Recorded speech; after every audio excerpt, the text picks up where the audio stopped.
Hello? Hello? Can you hear me? Yes. Yes, we can. Okay, good.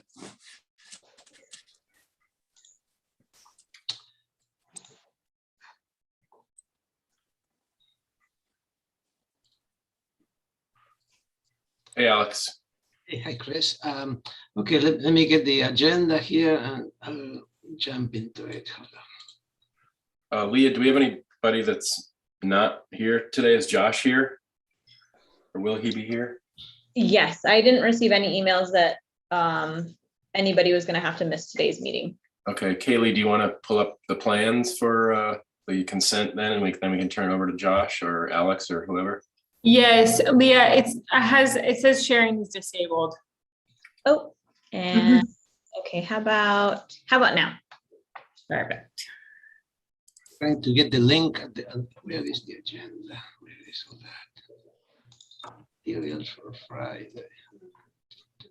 And Leah, just a reminder that I'll have to leave at 11:30 today. I can say it in the official agenda too. Perfect, thank you. All right, Alex, I believe this is item 1, Yeah. C1. Yeah, I'm just trying to open this. Okay, we get C1 here, the ECRN addition. Do we have that? Yeah, let me go to the first sheet. Yeah. Do we have the applicant here? You know, I don't see anybody here for C1 yet, but C2 definitely has a full house.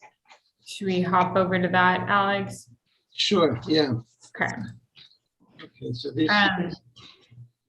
Applicants of C2, would you like to start with the photos or the plans? I'll start with the plans. All right. And Okay, yeah. Alex, do you want me to? Oh, we didn't. No, I have the agenda. We only have a few things. We only have a couple of things. The fixtures are night compliance. Do you have the fixtures? Just need to present that. Do you have the fixtures in your set? Let me see. Let's see, where would they be? So, yes, the fixture should be in the last page. On the plan, in the plans. Okay, all Are right. you, are you all sorry. able to see this? There Yes. There you Okay. go. Okay, yeah, let me take a look at this on my screen. Yeah, and the fixture is in, where is the light bulb? Is it stuck in there where the letter D is in that? That is right there. Okay. Oh, that's what I'm asking. Is it up in here? Because that's Yes, it's an LED light, so it should be shining down. channel. Okay, very good. Then we also have return with updated plans showing treatment for the front entry. What would that be? It would be 7. I mean, we see 7. Page 7 has that. What is a good? Where do you have the details for that?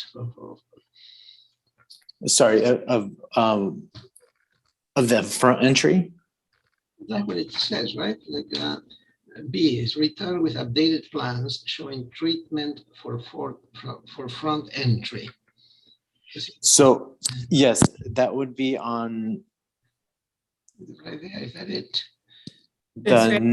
the next page, because that is the back entry. Okay. So it's all we're doing is just removing. You can see on number 2. I see. Okay. Yep. All right. So that's what we have. And then this, the third point says reasonable proposal. Are you still being reasonable?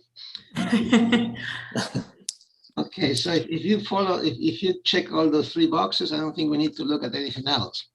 If you have anything else you would like to show us, something that has changed since we last saw the project. No, nothing has changed. There Okay. was a planner memo, I believe. Alex, maybe I should just open that really quick. Okay.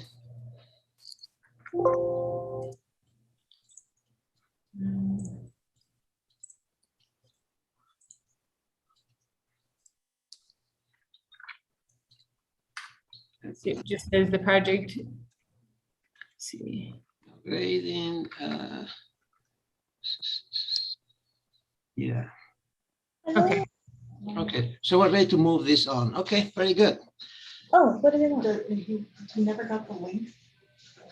So, very good. So do we have C1? Do we have the other items? So we're good with you, Mr. Rodriguez. So, okay. Do you know what his name is? Okay, So do we have item C1, the Ek Green, I guess you pronounce it. I'm not sure how to pronounce that. Carl Bryant here or not? You know what? Sorry, Alex, they are actually in the process of signing in. They didn't get their link this morning, so. Yeah, okay, very good. Here we also have 3 comments. The first one is positive. So it's about the landscape. So we need to see landscape and architectural details in this proposal. So that's all we need. It's up to you, Kaylee. You gotta check that landscape. Yeah. Landscape, yeah. So I wasn't here, unfortunately, at the meeting before this, but Continue to develop the landscape plan with further detail. so they did, from what I can tell, they don't have their WILO calculations. They are showing plant quantities and sizes and location. It looks like rather than a previous comment I had made was to put some work in some foundation planting, but that may have been Oh, is this not one? carried through. So it looks like they, rather than that, they screened it from the outside, which Yeah, this process, we've seen this process so many times. And I know. so what is it missing now? It's just the WILO calculations and Let me look through really closely. And I've found with the planners before, and one of the planners could chime in. Sometimes they'll allow the project to get approval and then make sure the applicant submits their calculations. well, they can get into the building department, they cannot get out usually. Exactly. So they'll have to at one point or another. And right now their plant selections look like they'll work with the calculations. Okay. They just have some hedge material and Oh, real quick, Kaylee, there's no irrigation plan either. there's not irrigation. That's why I was just looking for the irrigation and the WILO. I don't see either of those. So I don't think we can give final. All right, very good. So we'll continue that for the next time for the applicant. Can we make some specific comments? We need irrigation, WILO, and foundation planting, or what is it, the third item? Chris, are you allowed to chime in since it's consent, just because I wasn't here for the meeting before? It was a request, it was a comment I'd made, but probably 2 meetings ago, so. I'm not 100% sure, actually. I think maybe if you step down from this item, maybe I can pop in and Well, review it. what you guys can do is when this item comes up, you know, in the standard agenda, when you're talking about the 2 consent items, you could discuss it then if you'd like. Okay. Okay. Very good. Let's do that. And just one clarification, I mean, maybe it's over the limit, but you know, WILO would only get triggered with 500 square feet of landscaping or Right. more. So it's pretty, they're not doing a lot. Maybe they're under that threshold. I'm not sure if they quantify. But even if they are under that, Alex, don't they have to submit one of the, what do you call it? Some kind of paper or appendix or something that, or is it under 500 and you don't have to do anything at all? I think if it's under 500, you don't have to do anything at all. If it's Okay. over 500, but like under 2,500, there's like a, Okay, appendix D or something. Yeah. Like that, G, yeah. Okay, So we just need the applicant to say whether they did that calculation, if they are able to log on. Okay. Okay, so we can close the review now and then when we go into the agenda, we'll talk about that. Okay? Good? Mhm. Okay, very good. okay. So do we have, looks like we have a quorum. So I think we can go ahead and launch the SBAR meeting of September 10th, 2021, called to order, beginning with item number 1, which is public comment. Is there anyone from the public who would like to speak on an item that is not on the agenda for today? If so, please raise your hand. Mr. Chair, I do not have any requests to speak. Would you like me to just go through the list? There's only 3 people. I can unmute them and see if they'd like to make public comment now, or if they're here for a specific item? Well, Amy Blakemore is landscape architect, I think, so she probably doesn't. The other two, I'm not sure. Paul Ashley sounds familiar, but if you want. Okay, let's see. Paul Ashley is for Ladera Lane. Oh, okay, perfect. What about Marcus? Marcus, do you have public comment? I do not, thank you. Okay, perfect. All right, Mr. Chair, I think we're good to go. Okay, thanks. So I think we can move on to the minutes from August 27th. And then Leah, I'm vaguely remembering that a few meetings ago, wasn't there another set of minutes that we needed to ratify, or are we all caught up and it's just the 27th for today? Yeah, I think that happened the meeting that you weren't here. That was the one that we just needed to get the consent vote. Okay. Okay, good enough. So August 27th, let's go through those minutes. If somebody wants to pull those up, I don't know if Josh is here yet. They're not, are they up for you right now? The agenda for today is. I think these are the minutes. It says the SBAR unapproved minutes.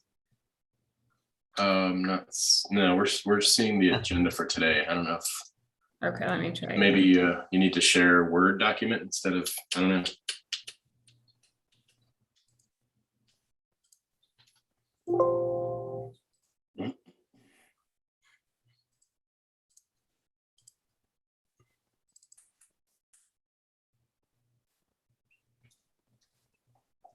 Yeah, there you go. There you go.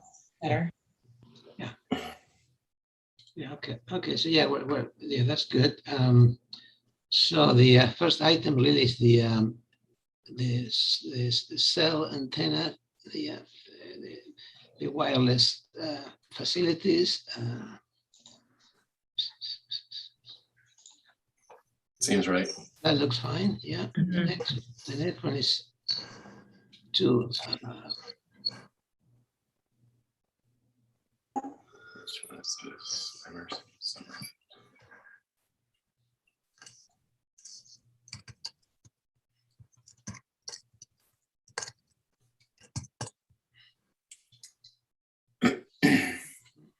Okay. yeah. Okay. 5, let's see.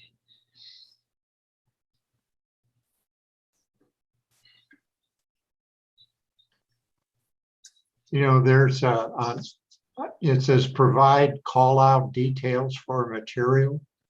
That's sort of confusing as what does that mean exactly? Could that be rephrased to be clearer? What item is that? It's the fourth.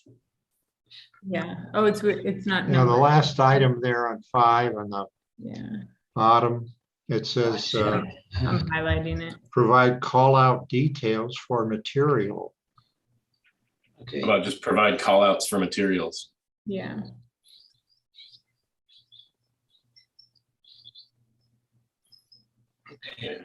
And, you know, How about or provide materials. call out notes for material? Or Well, that's, yeah, sure. I mean, call out is a note basically, but we could also say and or provide a materials board. yeah, but it also needs to be noted in the plans, what goes where, you know. So, Right. Provide call outs for materials on plans. yes, Yeah. Was there a material board? Was not a color board submitted or not? I don't remember. I don't remember. Yeah. It was only there for conceptual, so they may not have. Okay. Right. All right. All right. Let's go to 7, maybe. Well, 6 is kind of weird. Just say project is an improvement. Oh, yeah.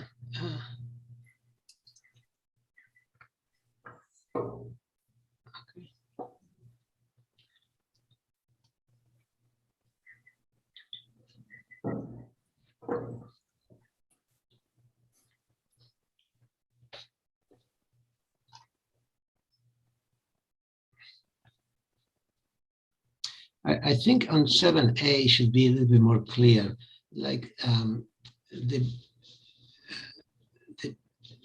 I think we were, by unresolved, we mean that we need, and I think that is a confusing, the board is not, what do you call it? Convinced that mass bulk and scale are acceptable? Yeah, it's not convinced that most, yeah, there you go. The board is not convinced that mass bulk and scale are acceptable. I think that's better. You want to say why? Because there's not enough information. I mean, there's kind of. Okay. I got it. There is need for, the board needs more information to verify if the mass bulk and scale are acceptable. How about that? Yeah. Do we want to comment that because we know that it's far above the 16-foot height limit, something about that the variance will be required? Let's see, that will be on C. Provide site sections, because what they provided were mostly building sections that didn't go all the way Yeah. up down, right? Provide site sections and include the height limit and what is the modification, and show graphically what is the modification requested. That is mentioned in D. On D, yeah, that's right. Yeah, okay. Yeah, you're right.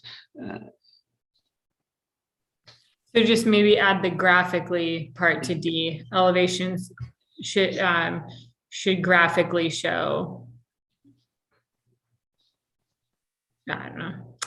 A comment I remember us discussing with the grading plan was that we wanted to be able to see where the various slope percentages transitioned, because it wasn't clear on the grading plan.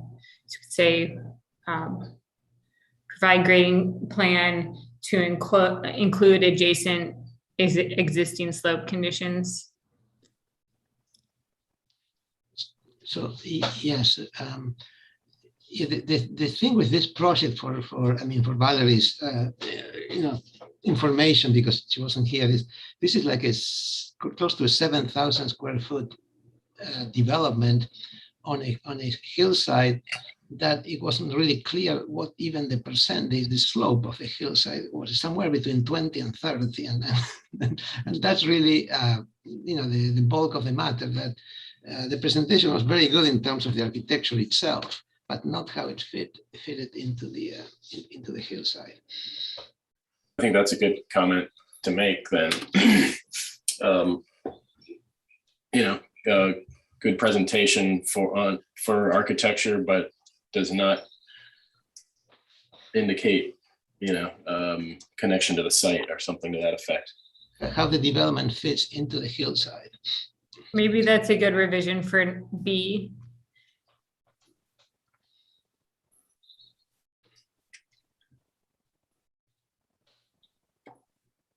Yeah.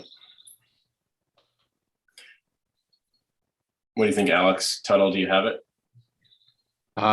For B, we could say architectural style is acceptable, but need to better describe how project 6 sits within the site. But the presentation needs to.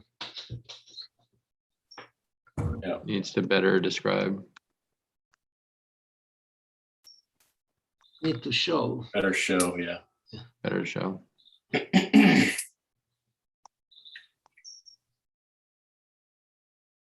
How the project sits on the site or fits within the site?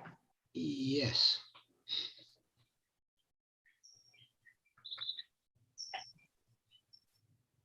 Okay. Is it a visible site? Yeah, it's the one next to Ellen DeGeneres site, right? And on Hidden Lane. Oh, it's on Hidden Valley? Hidden Valley, yeah. Oh, It's No, it's on Foothill. It says it's on. Oh, wait a second. What am I looking at here? It was Foothill. I was. Foothill. Oh, I'm It's sorry. right. I'm sorry. I'm confused with that one. Okay. I think it's right around the corner from where, that nursery was. Island View Nursery, where there's a sharp left turn and then it's just up above. Oh, it's. right Yeah, it's like there. up above the polo fields, kind of. Yeah, yeah, Yeah. okay. Okay, are we all squared away with that? Somebody want to make a motion to approve the minutes? I so move. To approve the minutes as amended. Do I'll we second. have a second? I'll second it. A second by Kaylee. All those in favor, say aye. Aye. Aye. Abstain. I have to abstain. I wasn't there. Okay. Very good. So we can move on then to item 3. SBAR members informational briefings. Anyone got anything to share? I think Kaylee, you said you have to leave at 11:30. Yeah, I have to leave at 11:30. Yeah, we had some communications with staff regarding the marijuana marijuana item, because there were no plans submitted in advance, and it was unclear why we had to review that application, etc. I think everybody should have received some kind of the plans at the end, hopefully last night. Yeah, has it been clarified why we're reviewing it?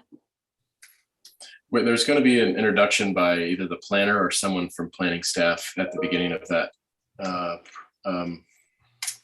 project. So we should learn more Okay. then.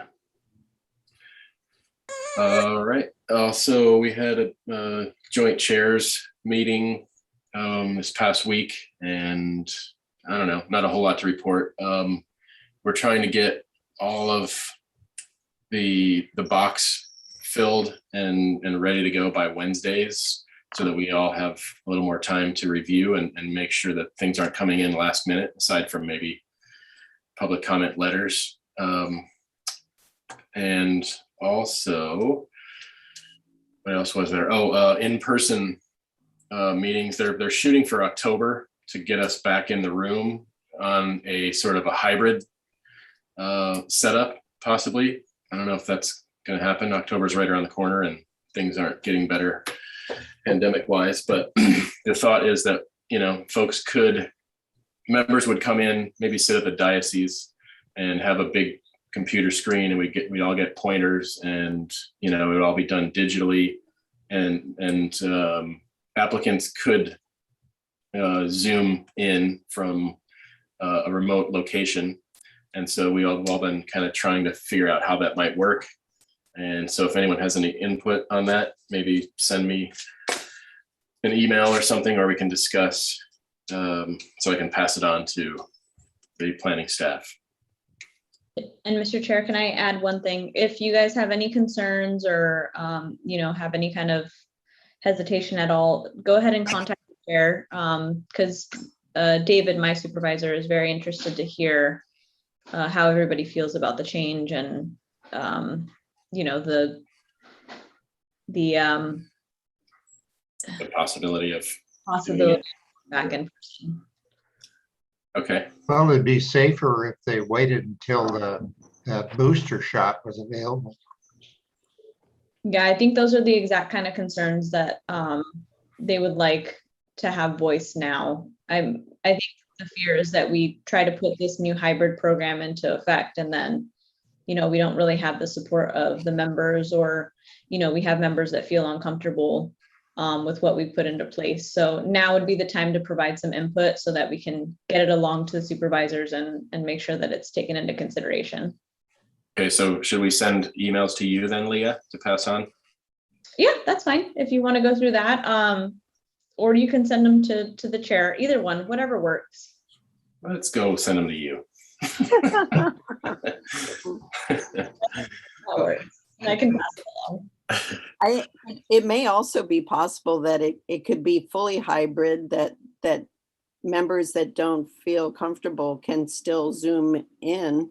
I mean, certainly when the board of supervisors meet, there are often a couple that are remote for the planning commissioners. I think we talked about that and it sounded like that was not really an option, but there is a caveat that I think, if you have, obviously there's quorum issues. And so I think you actually have to be within the county, within your district to do that, I think, which maybe isn't a problem, but we can get more clarification on that as we get closer. I'm interested in preserving some of the gains that we achieved with this online system, because if everybody looks at the drawings and thinks about them ahead of time, these meetings go a lot faster, a lot more clear, and then there's less confusion.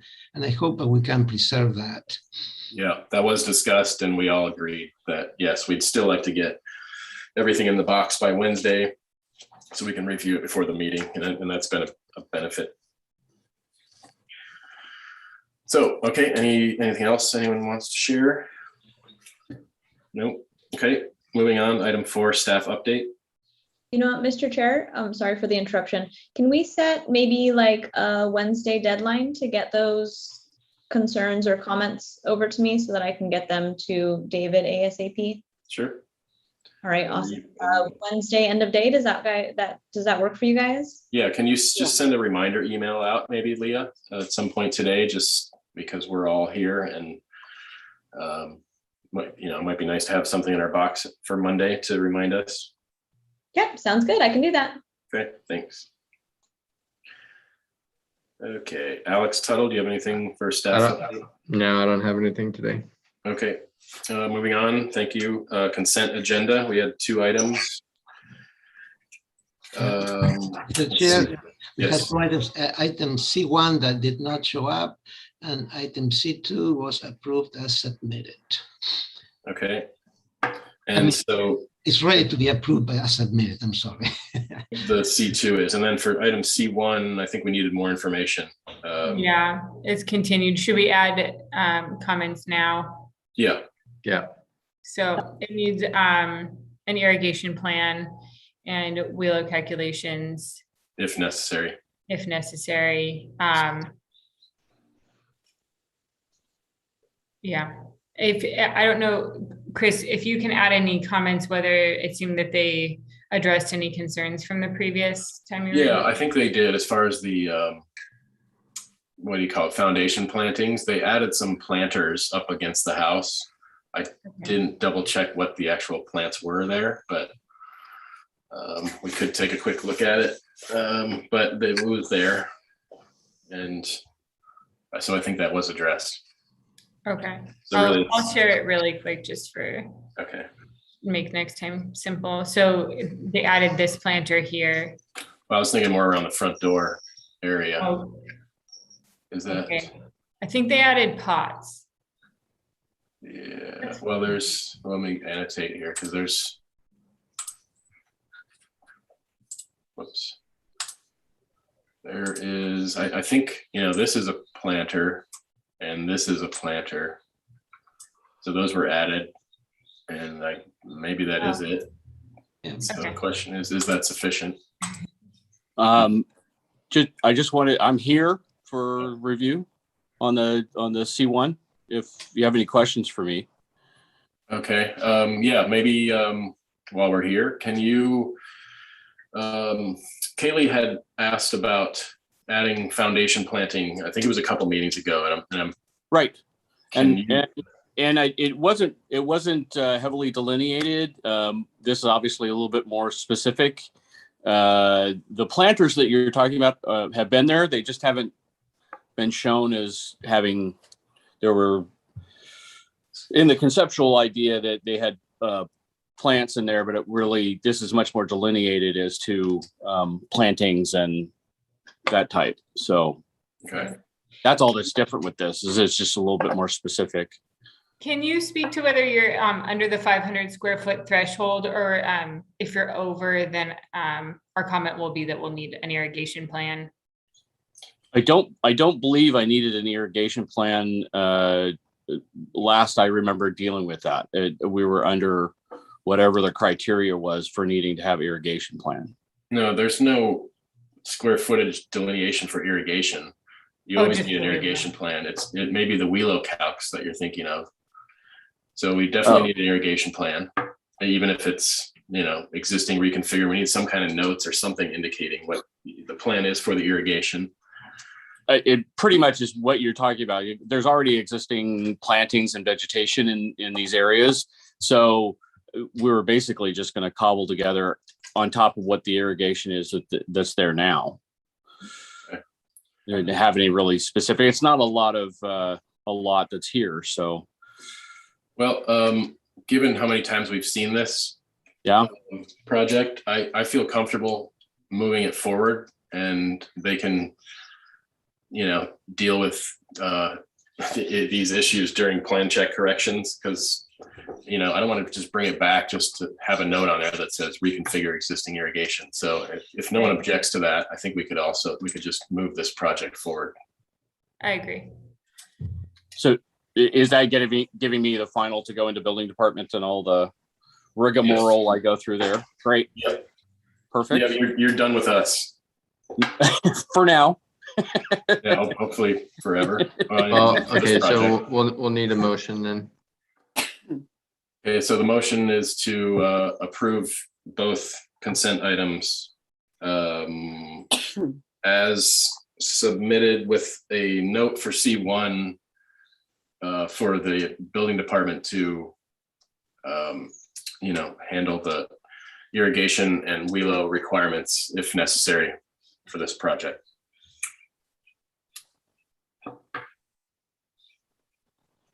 That was pretty good, Chris. I'll second. And John? Okay, all those in favor? Aye. Aye. Aye. Motion carries. Now we can move on to the regular standard agenda. Beginning with item number 1, the Fontes addition. Excuse me.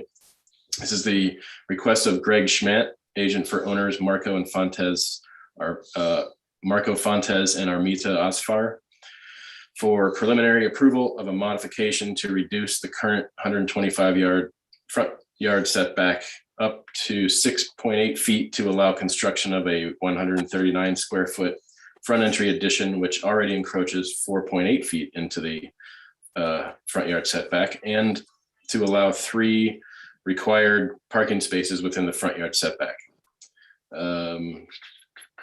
There are other improvements. We've seen this before. 2 magnolias to be removed. This is a Las Palmas, 0.8 acres, 965 Las Palmas Drive. Last heard July 9th of this year. Do we have the applicant here with us? Please state your name and age for the record. Yeah, Greg Schmidt for the Fontes residents.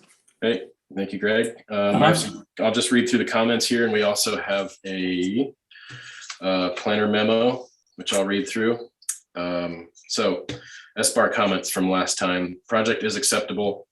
Update on materials is well thought out. Front gate is appropriate. Landscaping, screening, and guest parking area is a nice improvement. SBAR supports the modification. Consider additional planting at the southeast corner instead of parking, and reduce the size of the chimney cap. And the planner memo dated September 10th, which is today. So this is from Travis Lee. It says this project may proceed for preliminary approval.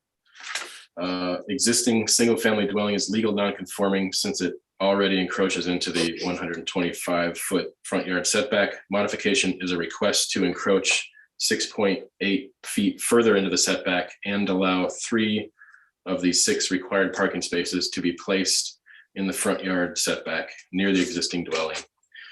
I have a question for Leah and or Alex. On the agenda, it reads at the bottom for this project that the applicant may return for preliminary and final approval on consent.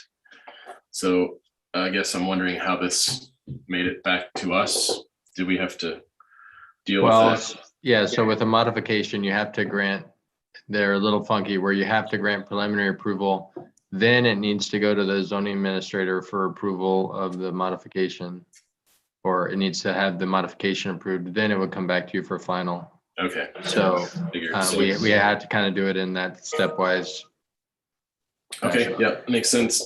So basically, if we are okay with everything, we can send them to staff hearing officer and then come back final on consent, right? Right. Okay, very good. So, Mr. Schmant, if you want to address those comments and tell who's running the show, is it Kaylee or Josh? I believe Josh took over. Okay, so just let Josh know which page we should be looking at and take us Okay. through the comments. Okay, good morning. So yeah, basically the, if you want to go to the site plan, C 0.1, that's southeast corner. I did take out that one parking spot, made the planter larger there to get some, obviously more plantings in that area, which does soften up against the house. Like you required or asked for. And then we had a tree mitigation plan there on the back. And we had one little retaining wall off the spa that was encroaching into some roots. So we did take that one little section of low wall out by the swimming pool. That was really the only thing that changed on the site plan. And that was on the north side. Okay. And then I did reduce the size of the chimney stacks. So if we go to the elevation, which is 1.3. And I have a detail of that on 1.6. And I reduced them about almost a foot on that height and kind of lighten the top up a little bit. So I think a little bit more to scale. Okay. So yeah, just a few comments there. Do you want to go ahead and flip through this, Kaylee or Josh, so we can make this easy for him at consent, make sure we kind of have everything together? It looked like it was a, very well put together set of plans, so everything might be just fine. Do you have, I think. Yeah, I added materials that. board. There you Yeah, I go. had the material sheet there too, as you have right now.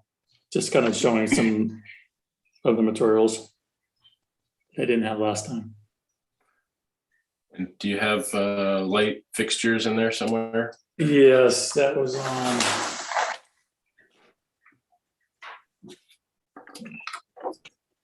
Refresh my memory on what sheet is on here.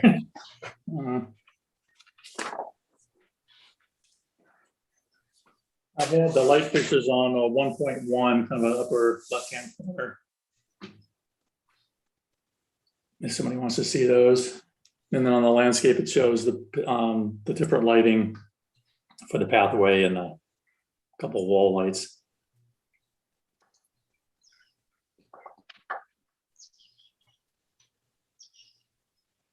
Yeah, 1.1 would have the right there. It's just kind of a simple Okay. diffused. Yeah. Dark sky compliant, okay.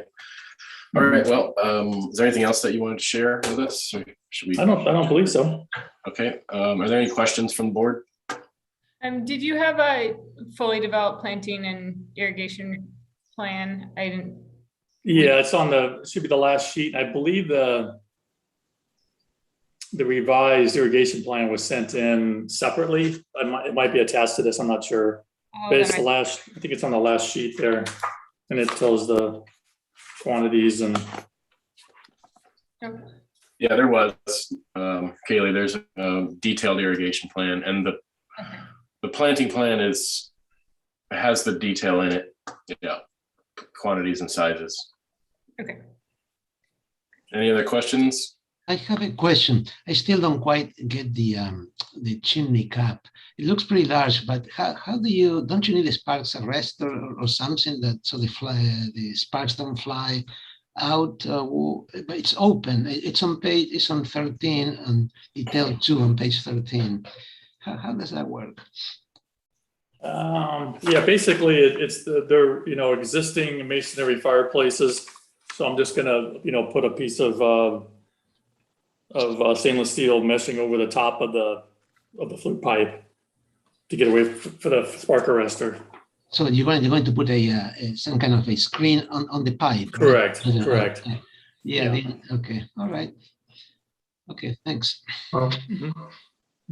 did you reduce the size of the chimney cap? I did. The larger one in the living room, which is the front one, I probably took about 9 inches off of it. Well, And then the small- it's still 2 foot 9 inches high. It just seems out of scale to me. You know, the house. Could you reduce that? You know, it just seems that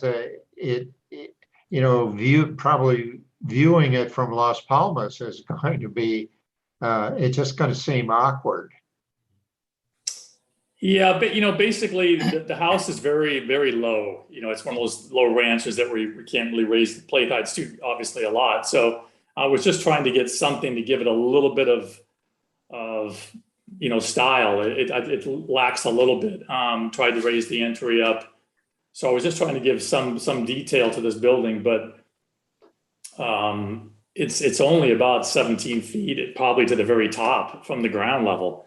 So the roof line's about 14 to the ridge. So I thought it needed a little something, but I definitely could reduce it another 8, 9, 10 inches, something like that. If that's. Oh, I think that'd be a good idea.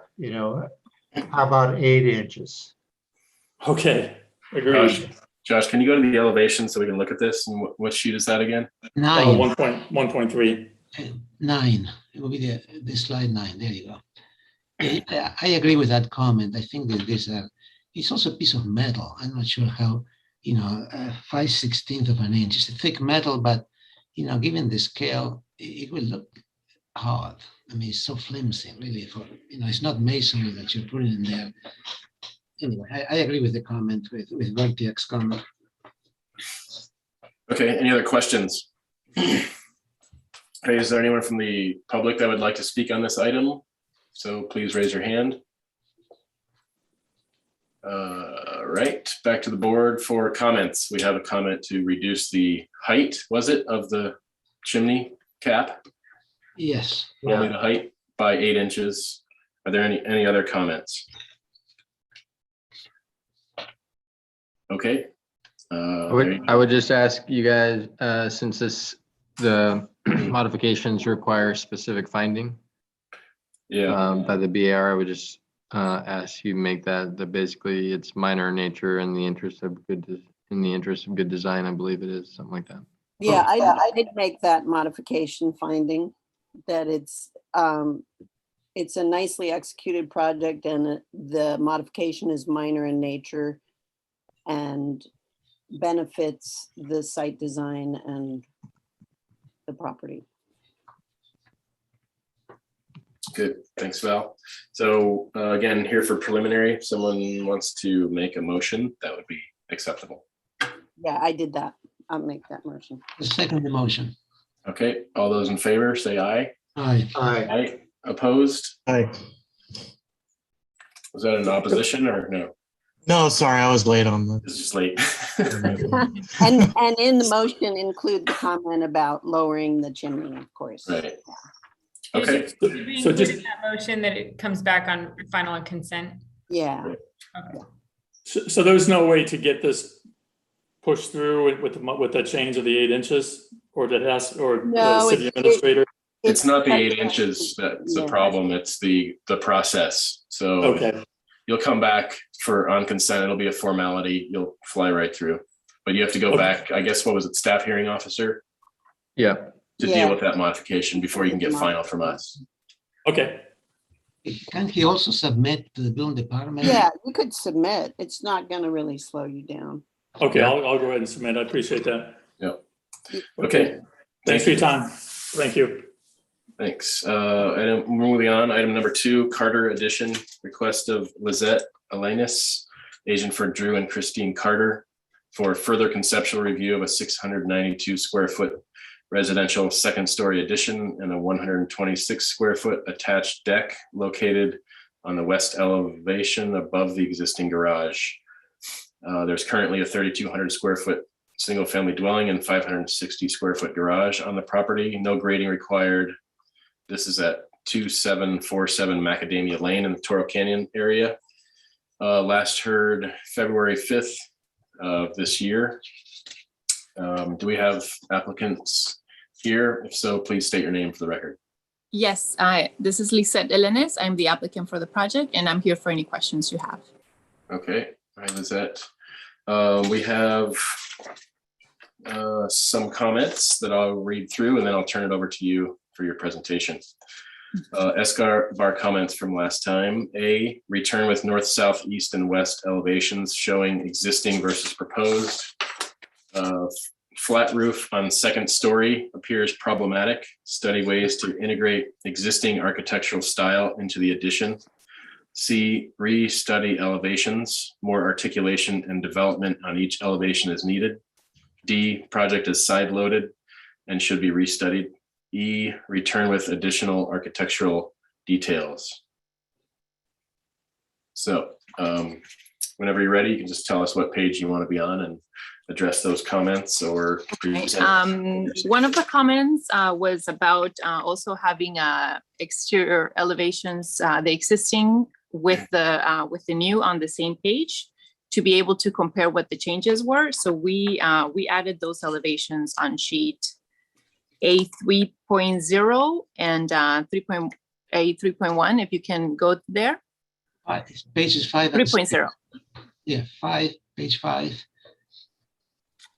There you go, 5. Yes, so that's the existing versus the new.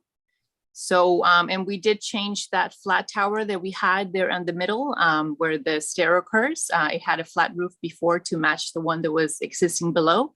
But now we are proposing more of a roof like with tiles, as you can see. So we changed that, and on this on the next sheet, we also integrated, if you see A 3.1.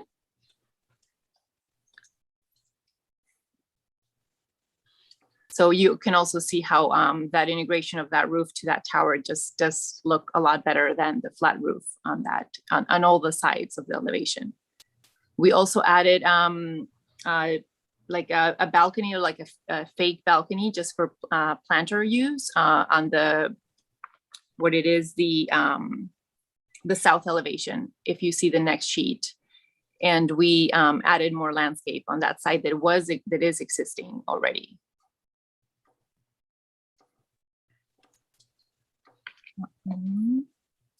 So those are basically our exterior changes to the project.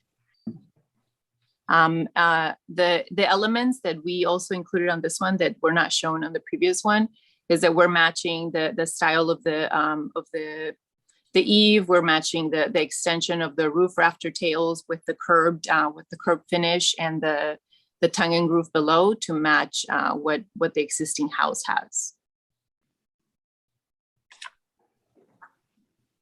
Okay.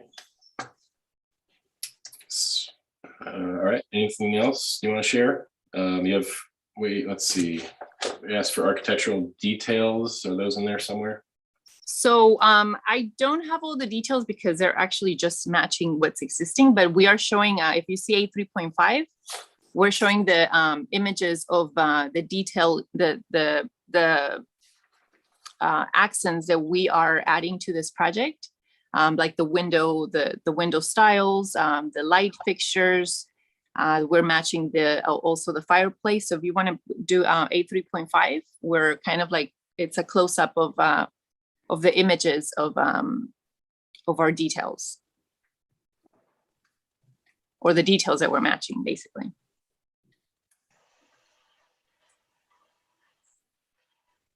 Yeah.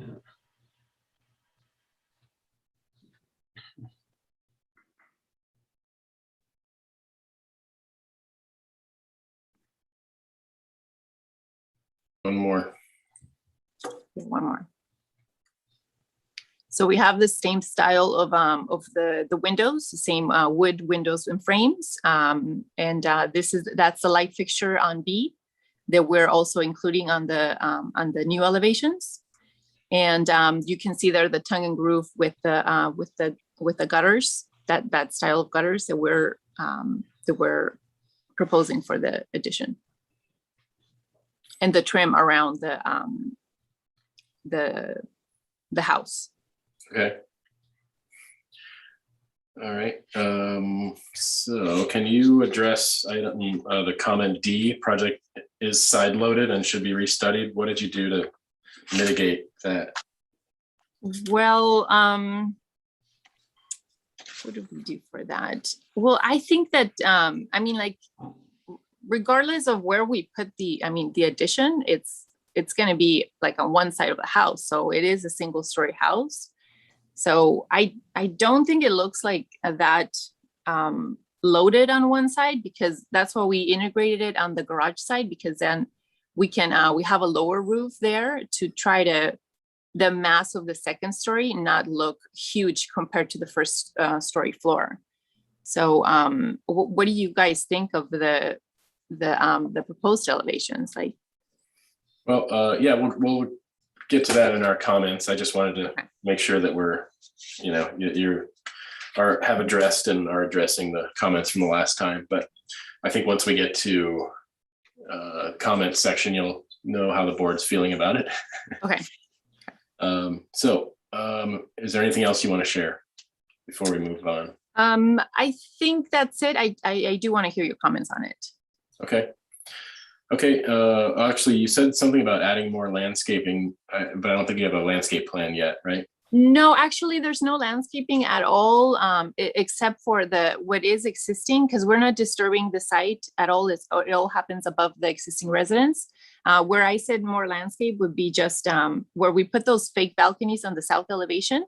Those the owner wants to put kind of just some kind of like pots and vines that drop and would extend below the where the railing is at.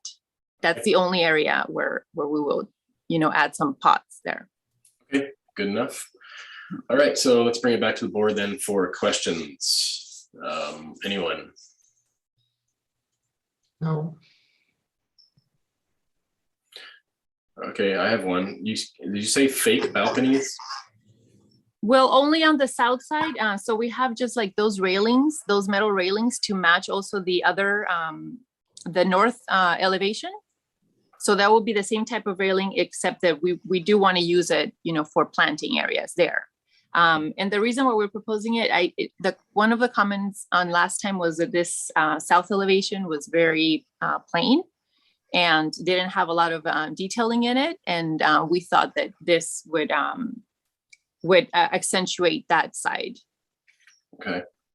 Josh, can you go back a page or two? Just want to see it from perspective. That's good. So I guess the question would be, why not real balconies, or are they, and they're just not utilized? I mean, you're gonna have to get out there to care for the plants, I guess, but. Well, the windows just, we're the operable windows would just be the way to access those plants. So we did talk to the clients about that side, but they want just the light from there, but they don't care for the actual access. Okay. All right. Are there any other questions from the board? None? Okay. Is there anyone from the public that would like to speak on this item? If so, please raise your hand. Your Zoom hand, not your literal hand. Okay, back to the board for comments.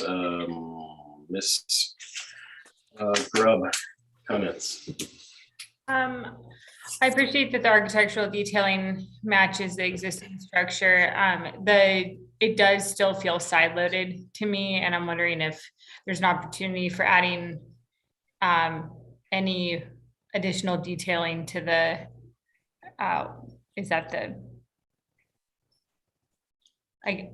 to the left side of the house. I'm not sure what that is directionally when you're looking at the entry on the left-hand side, to balance it out further. My comment. Okay, Mr. Peugeot. I have a comment. Okay, that, I think the side loading is still very obvious, and I think one thing that could be studied, you could gable. I mean, you have a gable end on the garage. You could put a hip on the roof above the garage, which would tend to reduce the scale of it, the size of it. Have you considered that? No, I haven't played with that. I mean, So you mean on have- the second story on the overall addition to do, Yeah, the second story where it occurs above the garage, to put a hip roof there. You have hip roofs. I mean, to put a gable roof there. Let's say, no, I'm wrong. It's a hip roof at the second story addition, where it occurs above the garage. So it would cut down on the apparent mass of that second story addition. okay. Okay. Thank you, John. You Mr. know, actually, I do have a question about the photos. It doesn't seem like there's any photos here that really show the context of the fact that this is pinned between two roads and what it looks like from the roads, and the end that you're doing all this work is the most visible corner of the property. Do you have any photos that illustrate what you see from Freehaven and Macadamia? There are existing photos on the photo board. I didn't add the mass to the photos, but you can see there's some, if you guys have the photo board there. Yeah, but they don't show any context. They're really all close-ups of the building. Typically, we want to see, the houses on either side and some kind of context of what you're building into. Okay, more around. Okay. Yeah, I was gonna have the same comment. The need more context in the photos, site photos. Can I keep going with my comments? Sure. I'm really have some concerns still about the western end, the end with the garage. If we go to the elevation A 3.1,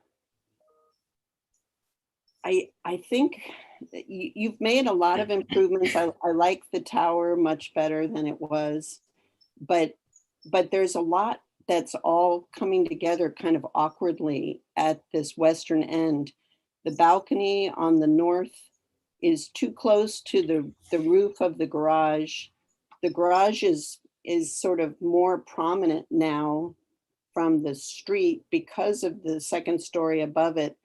And then when you get to the south side, which may be quite visible from Freehaven, the balcony is kind of crammed in, that the false balcony is crammed in to a little strip of roof that's going along. I think in reality, it doesn't solve the problem of the two-story mass and the small amounts of roofs. So I think you need to work more on, and you're basically demolishing the garage. So it's fair game how you re-roof that end of the garage, what kind of detailing you add onto the wall of above the garage door, and how you integrate with balconies on either side or not. But it needs more roof, and not to feel like there's just a little strip of roof hanging off of a two-story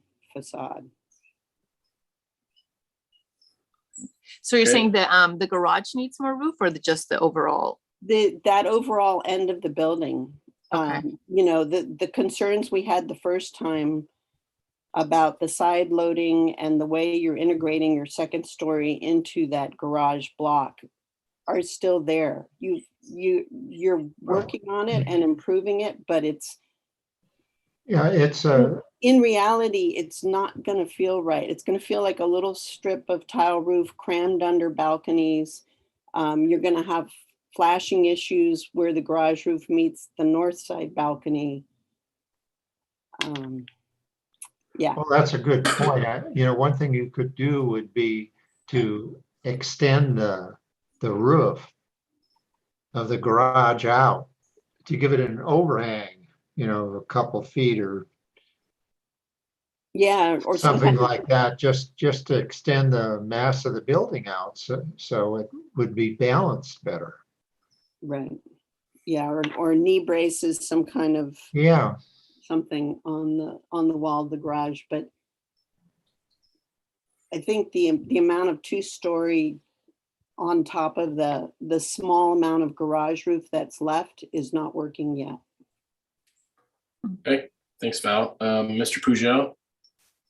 I agree with those comments. I think, it's a doable project. It's just that the details have not been worked out well.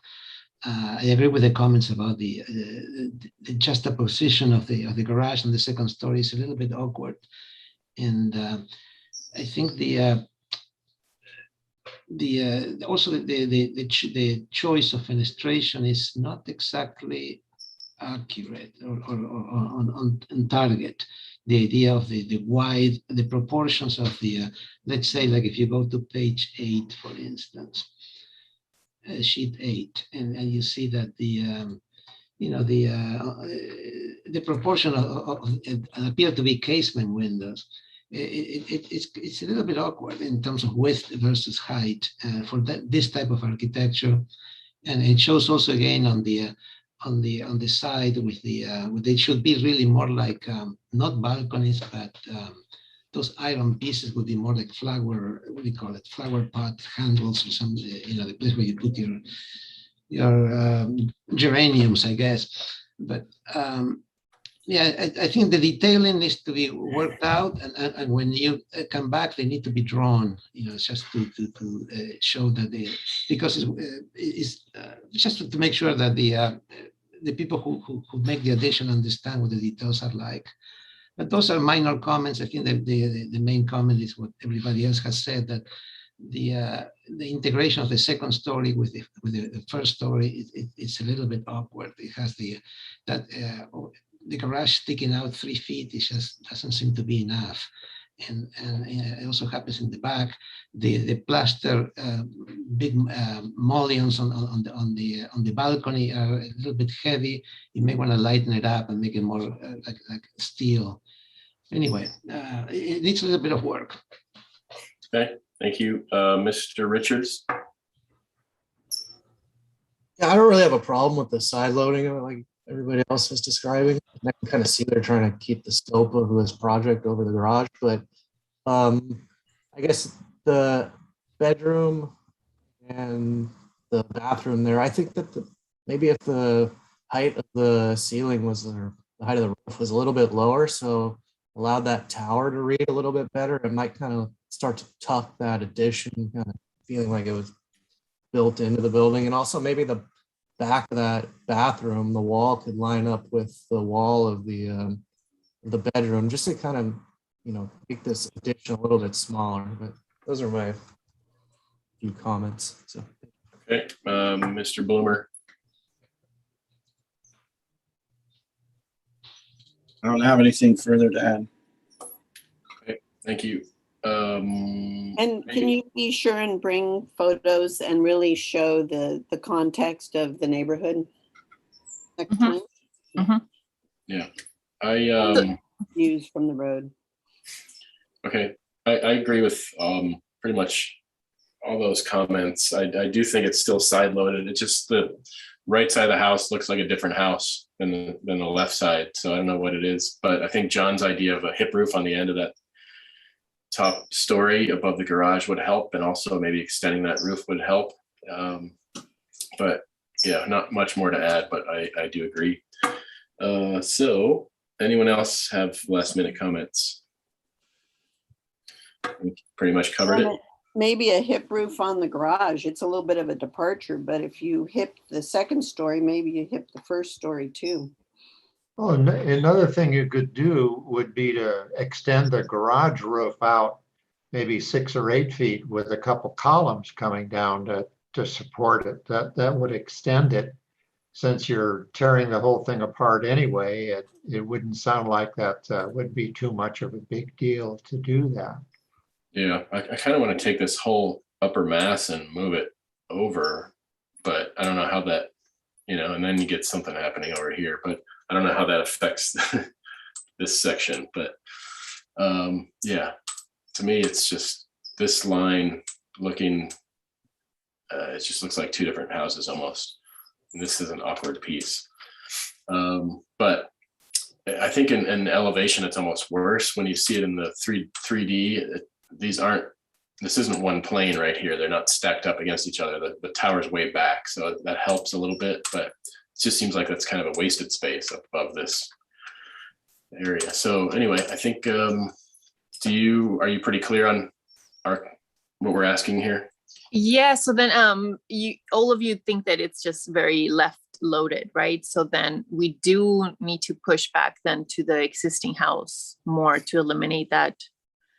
That would help, but I don't know how everyone else feels. It sounds like on the garage end, you could do some things that might help it. So you might explore that first before you get into more expensive, getting more centered in the house. But yeah, because that will, because they have vaulted roof all over the living room areas. So that's why we didn't want to get into that. Right. Yeah, I think there's ways you can fix it without getting in there. Yeah. I think what I hear, I think the proposal to simplify the shape with there are all these in and outs that offsets on the bathroom and the entry of the stairs. If the shapes are a little bit simpler and extending the garage with columns, if it's possible by zoning, you still be able to move the cars in and out, but it will extend the roof by quite a few feet, and then it will be centrally loaded, right? Mm-hmm. Yeah. That what John suggested seemed like a good idea, but I'm not sure how doable it is in terms of, if it cuts down access to the other parking spaces on the south. Yeah, right. It could be problematic for the cars. Yeah, the extent of the living room, the long plain roof on the other side of the house makes the problem difficult. Right. There's such a contrast. Right.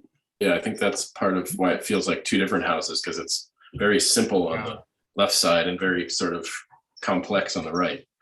So find ways to simplor the addition. Simplify it. Okay. All right, Alex. It could return on for preliminary. We saw it. I mean, either it's there or not, but Yeah, I think further conceptual / preliminary would be acceptable. And then Alex Tuttle, are you clear on the comments? I think so. I mean, I could read it back for you if you'd like what I got. I think it's pretty straightforward. I think you got it. You're pretty good at that.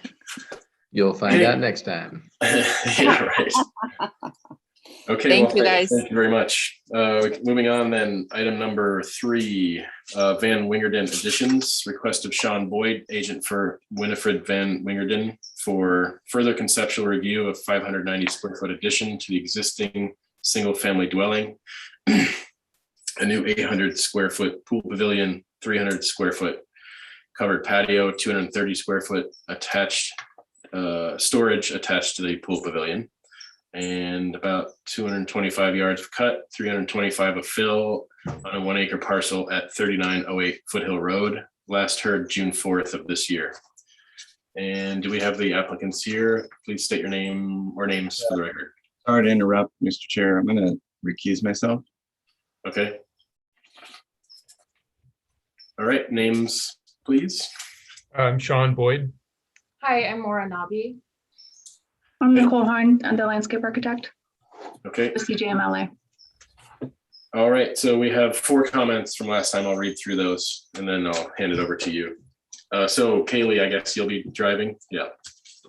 Okay, so comment A from last time, the board is split regarding whether the mix of modern architecture successfully integrates with the existing Spanish colonial style. Presentation on plans appears more commercial than residential. Study clear story windows on south elevation and consider reducing in size and adding colored trim around windows consistent with existing style of structure. Study use of sun protection for newly proposed windows on south elevation. C, restudy garage doors. D, landscape approach is supportable, provide additional information on landscape plan for site walls. Consider the same boulder walls throughout the site. Okay, I'll hand it over to you. Just tell Kaylee what page you want to be on. Yeah, we could just look at the site plan, which is, what is that? Page 6, actually. 7.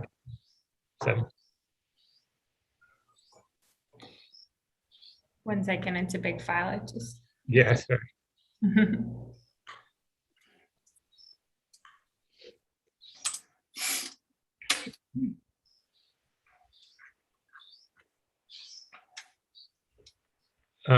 So just to remind everyone, there's an existing residence that you see kind of in the middle, and we're proposing an addition to the west side and an addition to the south. And there's an existing pool on the property that's being built on a different permit, and the pool pavilion is to the west of the pool there, and new landscaping and hardscaping around the property. I think you can hop to the elevations, which is page 15.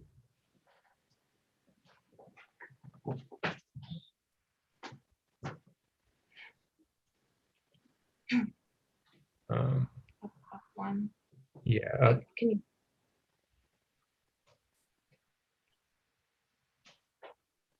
There you go. It's 12 there.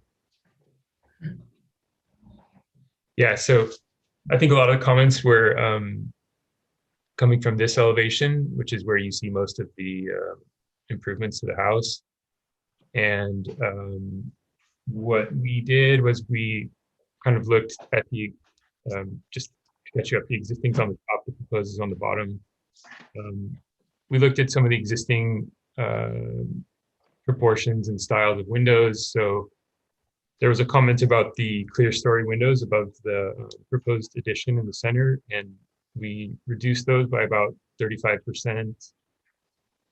We also set them back in the wall. They're about 18 inches into the thickness of the wall for sun protection there. We also redesigned that west side to the left side of the elevation, just looking at some of the existing proportions of windows. I think that it's starting to speak more towards some of the existing house. And I think that the goal was to kind of help with this sort of commercial feeling that some of the jurors were getting last time as well, which I also think was maybe a artifact of the visualizations we had. So if you want to go hop a couple pages forward to the rendering, there you go. If you want to kind of zoom in on that main picture there, yeah. So yeah, you can see the reduced glazing above the living room. You see more of the stucco. I think it kind of speaks to the existing house a little better. Those new windows on the side to the left also kind of pick up more on the rhythm of the existing house, and also just in terms of the kind of comment about the trim, we replaced I think that extra element in the new design with these wood panels of the ones off of the main kind of sliders, and then also off of the primary bedroom to the left, just to kind of introduce another kind of material to kind of break up the glazing to plaster. And as John mentioned, just kind of working out the proportions of the windows so that it speaks to the existing architecture. So we have more of these kind of vertical, tall windows off of the primary bathroom, kind of speaking to the tower at the front of the house with these kind of long windows.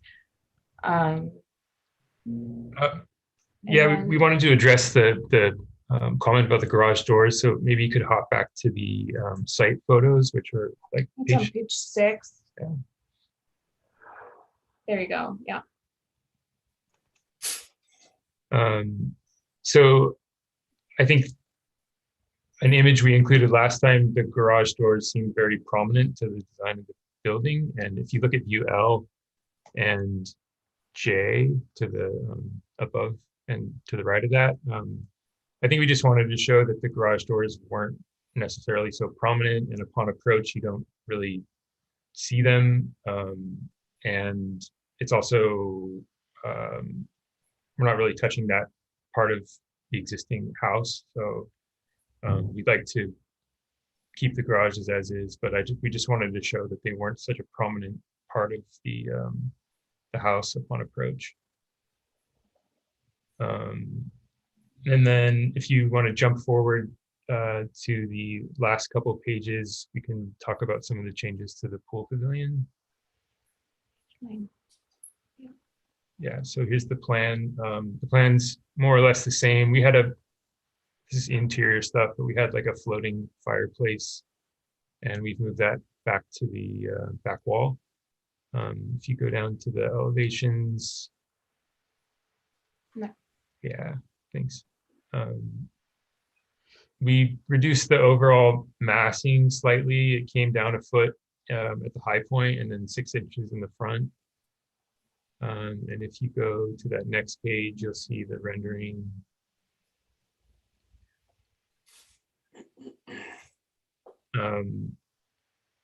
We wrapped the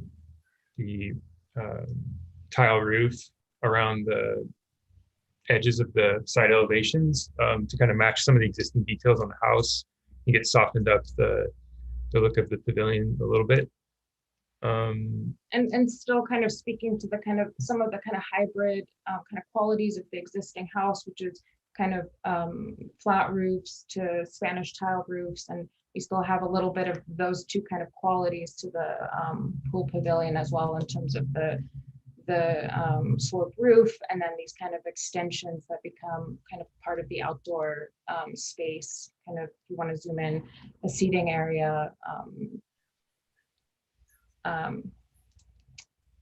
Yeah.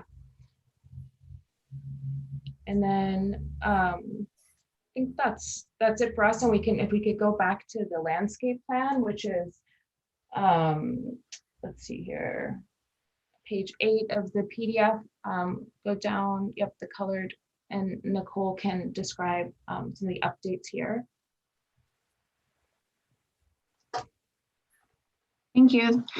So there was a comment from your board about the boulder walls. So between the main house and the pool, there's quite a bit of grade change. I think it's about 8.5 feet. And there's an existing cut sandstone wall. And that's what you see in kind of the thinner line. It's not colored. And then we're proposing thicker dry stack boulder walls. And that's that dark gray hatch. Yeah, correct. And so we did go back to the owners and talk about this, and we've had a couple conversations. They feel pretty strongly that they want the dry stack boulder walls because it's representative of the hillside in that part of Toro Canyon / Carpinteria, and it also helps the boulders. The natural form of the boulders helps break down the sort of formality of the site plan layout, which is another thing that they're really interested in. And it's also, it's why we've offset the steps. So like instead of having kind of a grand stair that comes straight down from the main house to the pool, the stairs are staggered. And that's to help with circulation to the pavilion, but also again, to address their desire to not have kind of a Versailles like overlook when you're standing on that top portion of lawn. A couple other changes, we've just taken a closer look at materials.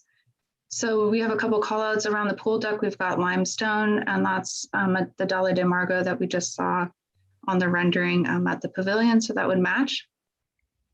And where we've got the steps coming down through the sandstone boulders, that's kind of a slightly different hatch on those landings. So those steps and the landings would be cut sandstone to kind of bridge that gap between that first cut sandstone wall, the boulder walls, and then the Delta de Franco limestone.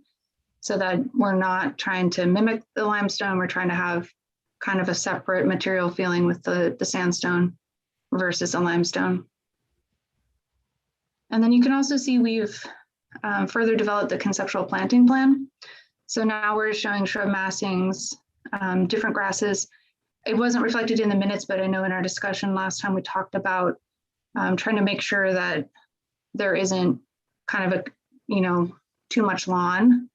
So that's why we're showing the different types of ground cover we're thinking about. So still some lawn around the pool deck. I think that just makes it easy for guests and the owners, of course, to walk around the pool and have some flexibility with putting lounges out and tables, et cetera, when they have guests. And then we're showing meadow south of the pool, and then a no-mow grass on the slope that would be between the pool and the bocce court. And then you can see in the shrubs, we can go into more detail with that if you're interested. The other thing we've added, just if we could go back to the plan at the bocce court. So we're showing a trellis now at the bocce court, and you can kind of see the members there, the horizontal members of the trellis. So it would be cantilevered, anchored on the right side on the east, and then cantilevered over. And we just have an example photo of what that could be like, so that we'll have it planted and you'll get some shading over that bocce court. And if you can zoom out and go to those photos on the far left. So we just kind of revised the photos a little bit so you could see a better example of the dry stack boulder wall that we're imagining. And we've called it out on the plans as approximately 3 feet high. So there'd be 2 tiers of the 3-foot high dry stack boulder wall. And in between, our goal is to have these planted spaces. So there'll be gaps between the boulders, just like that image. Although that image is much taller than 3 feet, but you get the idea. And then on the, if you could just scroll to the bottom, please, that lower image, that's a trellis we're all familiar with at Lotus Land, but that's the idea. Only ours would be cantilevered and still have maybe fruit trees or some other type of hanging vine growing across that trellis. And there were some minor changes around the hardscape at the main residence, just in response to some of the door changes with the architecture, but that's pretty much it for revisions since we saw you last time. And I think, just to reiterate, when we talked, I think everybody was pretty supportive of the landscape anyway. And so we were trying to come back to you for conceptual / preliminary for this meeting, but there was a mix up in the agenda. And so we're just coming back for conceptual, but if you can, give us comments on whether you think this is sufficient for preliminary, or if you have any other, additional comments, please let us know. Okay, thanks. Anything else to share, you guys? Nothing from us yet. Okay. All right, back to the board for questions. Anyone, questions? No. Nope. Okay, nor do I. Is there anyone from the public that would like to speak on this item? If so, please raise your hand. I see no hands going up. So back to the board then for comments. Mr. Richards. I'll leave my comments to the landscape here. I appreciate the further development of the landscape plan.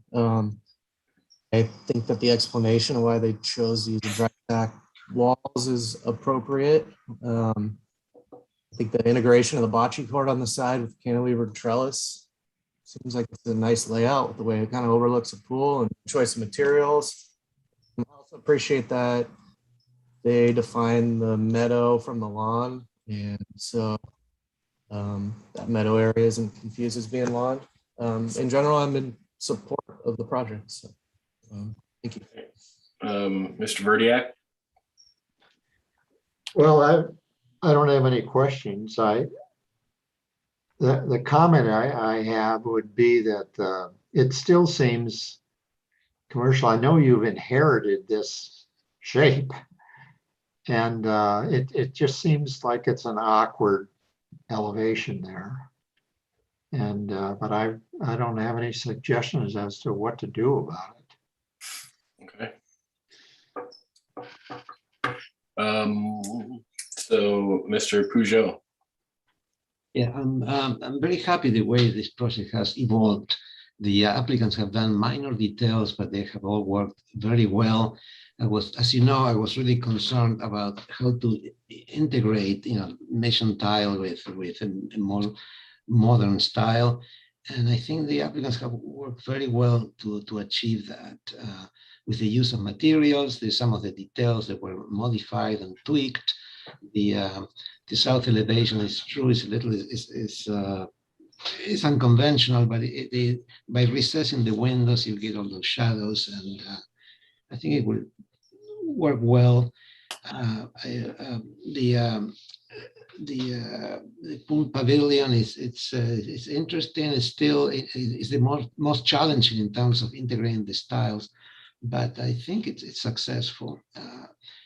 And I really like the landscaping and the efforts to eliminate some of the formality, the access with the steps and all the other. It's less formal and less, as such, then less pretentious and more suitable for the hillside development. I support this proposal, and I like it to move forward. Maybe next time can come back for preliminary final. Thank you. Okay, thank you, Ms. Froscher. Yeah, I agree with those comments. I think you've really taken a thoughtful approach to the challenges of this building, and I really appreciate the architectural sensitivity that you've taken to melding these old and new together. And I'm not concerned about the garage doors. I agree with you, they're tucked away. And you could even plant something that further screens them too, if anybody cared. And one possible, just a comment, it's not anything necessary, but I like the way you've introduced the wood panels on the south. And you could even do that on your addition on the north in the corner, maybe wrap it around the corner or something like that. And I also really like the informality and the reasons for it on the landscape. So I say, yeah, preliminary, final, it's a good project. Okay, Ms. Grubb. I agree with all of those comments. I appreciate the explanation for the breaking down the formality and the plant palette. So I agree with everyone else. Okay. All good. Okay. Yeah, I think you've done a nice job here in addressing the comments.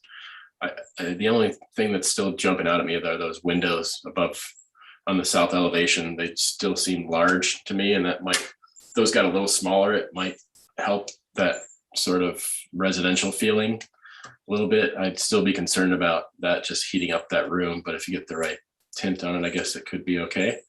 Other than that, landscape looks good and improved over last time, and I don't have any additional comments. So anyone else comments? Okay, let's see, we're here for further conceptual, and it sounds like everyone is on board with returning for preliminary and final, full board. And as far as Ms. Horn's question about the landscape, I would say, yeah, this is definitely sufficient for prelim.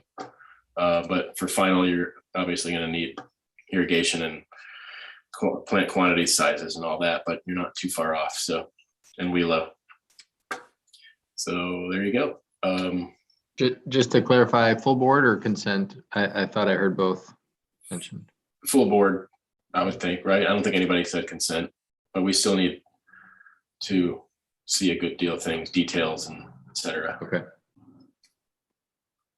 All right. Thank you very much. Thank you. Thank you. Okay, moving on to item number 4. This is the Chapman new single-family dwelling. Request of Natalie Oshner, agent for Taylor Tatman, for preliminary and final approval of a new 6,786 square foot residence, 1,390 square foot garage storage with a maximum height of 28 feet from existing grade on a vacant parcel with 1,018 cubic yards of cut and 121 cubic yards of fill. 1 oak tree is proposed for removal. And this is located at 0 Via Tranquilla in Hope Branch. Last heard February 5th of this year. So we have many comments. So I think, do we have the applicant here present? State your name for names for the record. Okay, this is Tom Oxner. Let me start on video. Good morning. I've got Liz Hughes, who's the project manager. I think she's on standby. So if we could elevate her Hi. to present her. I'm There here. she is. Okay, great. And I'm Amy Blakemore here for the landscape. Hey, hi guys. There's a lot of comments. Tom, I assume that you probably just want to go through these yourself one by one, or I don't think I need to read all of them first, right? Right. Yeah. We're prepared to go through each one. I think that's probably a good starting point. Okay, so I'll just turn it over to you then. And Josh is driving, so tell him what sheet you want to be on. Okay. Okay, so just the comments from the last BAR meeting then. Okay, let me go through this. So the first comment was about the hammerhead entry, which you can see on, let's see, the site plan is page 6 here.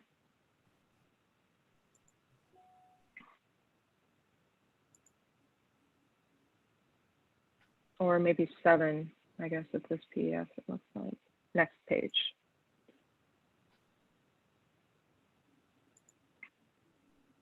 Okay, so the hammerhead entry is right across from the entry gate. And what we did there was originally we had a driveway that kind of went around the oak tree in the center. We ended up changing that to reduce the amount of driveway area on the site and make more room for the oak trees up along Via Tranquilla. So the hammerhead had to be moved closer to the gate area there. There was some concern with the retaining walls in that area, so we ended up stepping them and then providing a planting buffer that would kind of drape over that wall. And when we get to Amy's part of the presentation, she can talk about that a little more as well. Then let's see, what was the next one? There were a lot of landscape comments, so I'll just have Amy present that at the end. Comment H was about reducing the overall height of the entry tower. There was only one comment, but I think in general, the board was supportive of the massing of the site after seeing the story poles on the property. Let's go to actually.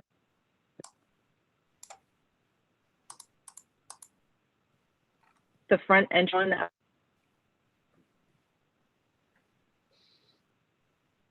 Had our regular elevation sheets have kind of at an angle. So just sheet number 1 is fine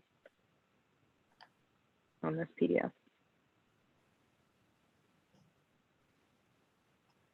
To the beginning. Sorry, you're cutting out. What do you tell me what you want? Sorry, the first page. Okay, so this shows that the front entry in the center there with the tower element in the middle, and the plate height there is only about 2 feet above the plate height of the rest of the upper story. So we wanted to maintain that there. I think most of the board was supportive of that overall height, which is still under the height limit. Then what we did at the entry door, just widening the supports on either side to give it a more proportional feel because they were too skinny originally. So this is a new view here that we're looking at for this. Comment J was about, we can stay on that, that view there because we can see it. The fireplace on the right side over the garage door. And you can see originally the firebox was actually pushing out of the building and kind of sitting above that garage below. And there was just a comment that structurally it looked odd. So we ended up pushing it in and kind of expressing that chimney sticking out with a little detail there instead. And I think that concludes, unless there's anything else, the architectural comments, and then I'll let Amy present the landscape responses. Yeah, if we could go down to the landscape sheets, I'm assuming we're at the end. That was put us at the end. It might be in a separate PDF, actually.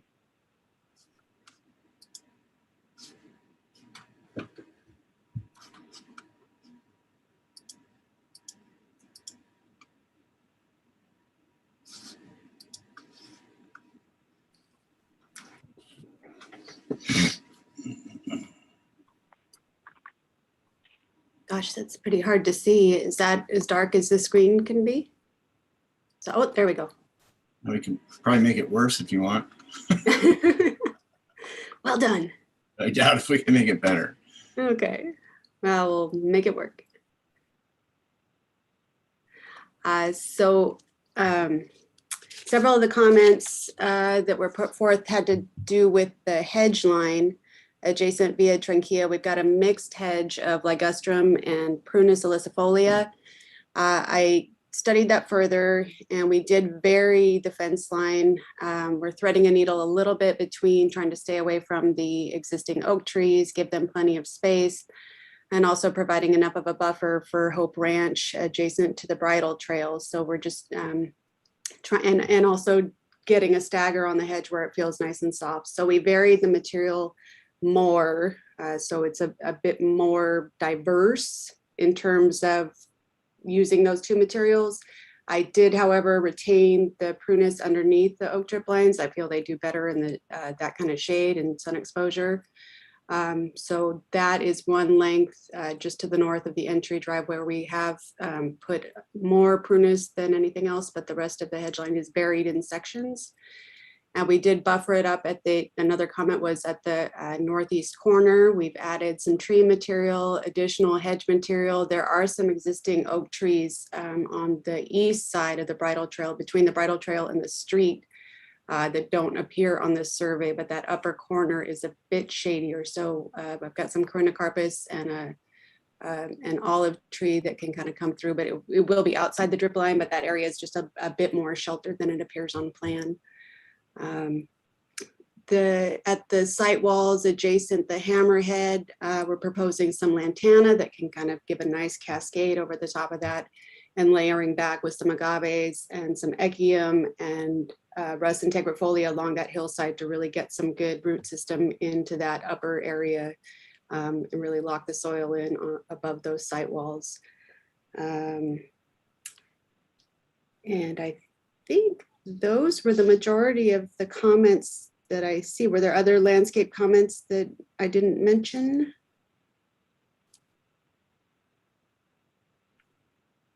I don't believe anything else has really changed.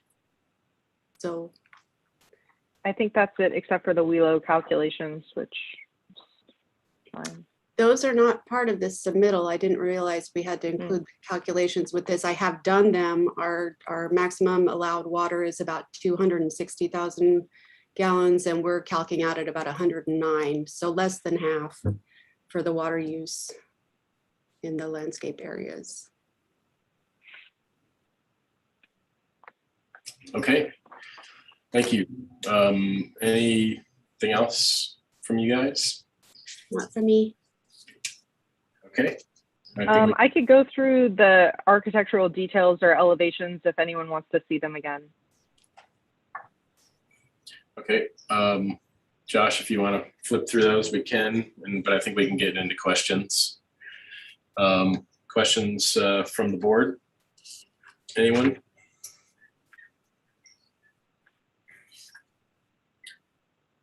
Okay. Seems there are no questions. Is there anyone from the public that would like to speak on this item? Please raise your hand if so. Okay, no public comment. So back to the board for comments. Mr. Richards. It seems like they've addressed all the comments from the previous meeting. This is the first time I've seen this project, but the planting plan seems well thought out. I appreciate the way that they're varying the hedge along the fence line there. I just give positive comments to the project. Okay, Mr. Verdiak. Yeah, I mean, I think it's really a nice project. You know, a comment I would have is looking at the gate detail. You know, it always seems like it's unfinished when it's just squared off on the top. And the relation of the height of the top of the post, the stone column, and the height and the top of the gate seems kind of high. I don't know, would it seem a little awkward to have these two tall stone pillars on each side of the gate? That they seem like they might be a little bit out of scale to me. But anyway, that's a minor comment. You could look at that if you want, but that's it. Okay, Mr. Peugeot. Yeah, I have a comment. Josh, you can go to the part 2. Are you on the part 2? If you go to the part 2 set and go to slide number 6. By the way, I think I'm fine with everything. I just want a little, just to work on page number 6 on this set. About the chimney. It seems like it's still protrudes way too much. You see it on the detail on the bottom elevation too. You can zoom in. It just seems like it's you know, it should be a way to integrate more into the structure. It seems to, you know, it seems it looks better on the front elevation in the rendering, but once you start seeing it from the side, it's you know, it's a minor thing, but it's visible, so that's why I mentioned it. On the next page, you see it from the front, and it looks pretty innocuous. But when you see it from you know, that would be on page 7. You see it from the front, but I don't know. It seems a little bit out of scale. But it's a minor detail. I think it's an approvable project. Okay, thank you, Ms. Grubb. I think the landscape plan responded well to the previous comments, and I appreciate the adjustments to the headline. So. Okay, Ms. Froscher. Yeah, you know, I still, if we look at page 7 in the part 2, where you see the diagonal view of the entry, I still feel in reality that it's kind of bulky and not anchored well enough at the base. But you know, I'm ready to move on. So, but you know, in terms of the scale of this grand house and all of the elements that it has, I don't feel like the entry's up to the scale of the rest of the project. Can we go to that elevation, Josh? Is it the next page, Val? It's A6.2. I think it's number 7, where you see the diagonal view. I mean, I think in 3 dimensions, it's going to just look like this big kind of bulky shape coming out from the center. And the base of it's still not that big, but I'm ready to move on. Okay. And Mr. Bloomer. I don't know. I guess I kind of agree with Val. So I don't really have anything further to add. Okay. All right. Let's see. I just had a few comments. I think you responded well to the comments. It's a huge house, and so can we go to the landscape plan real quick? There was the comment about, I don't know, what was it, the northeast corner. And given the size of the house, we're putting those 5 little fruit trees right there, and this is at the entrance to Hope Ranch. And so I just think that we could find another place for those fruit trees and get some more significant screening, some trees, maybe more oaks to bring along that frontage. And I think that would help to screen the mass of the garage from the street. It seems like those fruit trees could just move around the corner, and you could get some more significant trees at the front side of that motor court, which would help to screen this from the street. And then I also agree with John that the column seems too high for the gate. What is the dimension, the height of the column versus the gate? Does someone have that offhand? What page is it in? What said, what page? I don't know. Josh, maybe you can. Oh, yeah, okay. Oh, it's on set 2. Okay, got it. Set 2, last page, 12. Set 2. It's 8 feet, Yeah, and then the gate is what, like 6 feet, 6 feet? and drops down to 5 feet, 5 feet at the low point to 6 feet at the high point. Yeah, so I think maybe we can get to that page first. There you go, 12. At the bottom, zoom in. Yeah, it seems like you could take a foot off the column. I mean, you can do 8-foot posts, but I don't think you need to in this case. Plus, Yeah. it's elevated, being up from the road. So anyway, again, fairly minor comment, but legitimate. So are there any other comments? And then does someone want to make a motion? Well, Mr. Chair, I think we had like tiny little comments from everybody. I think the applicant can go into the building department, but it could come back for final with these 3 areas. A look at the entry supports. I think we're talking about making it more better supported. I'm not going to make it a vague comment, so there is some flexibility there. Reducing doing something with the gate detail and doing something with the chimney detail. I mean, pushing the chimney back into the building. Those are minor details, but we should have some kind of a paper trace, some kind of a document. But it doesn't slow down the process. The applicant can submit to the building department. It's going to be there for a while. We can see this maybe on consent next week.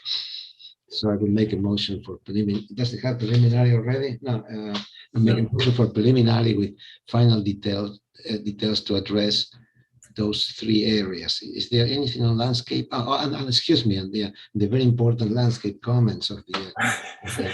I'm sorry, I was just checking the architectural details, but the comments on the with the screening. Yeah, I think the only comment was, I think that to consider relocating the fruit trees and provide additional oaks or other trees to help with screening from the road. And I meant to comment on that chimney also.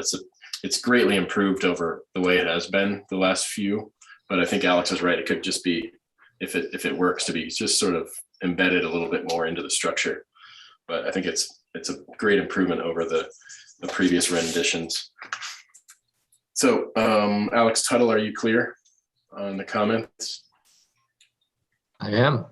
Okay, good. So we have a motion for. Just need a second. And finally, we just need a second. I'll second it. Okay, seconded by Robert. And all those in favor say aye. Aye. Aye. Opposed? Okay, motion carries. Thank you all. Nice work. Thank you. I think those were good comments. Thank you. Thank you.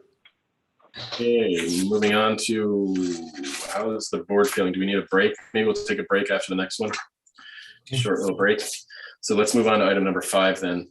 This is the Fuel Depot and Point Signs, request of Dan Morris from Freedom Signs, agent for John Price, for conceptual and preliminary and final of approximately 52.3 square feet of signage. There's no grading. This is, hey, sorry, whoever is, whoever's talking, can you mute if you're not presenting? Somebody's got their microphone on. Thanks. So this project is located at 2285 Lily Avenue in Summerlin. And I think I saw Dan Morris's name up there. Dan? Hi, Dan Morris here for Freedom Signs. Hi, Dan. Go ahead and tell us where you want to go in the plans and proceed with your presentation. Sure, let's go to the site plan on page 1.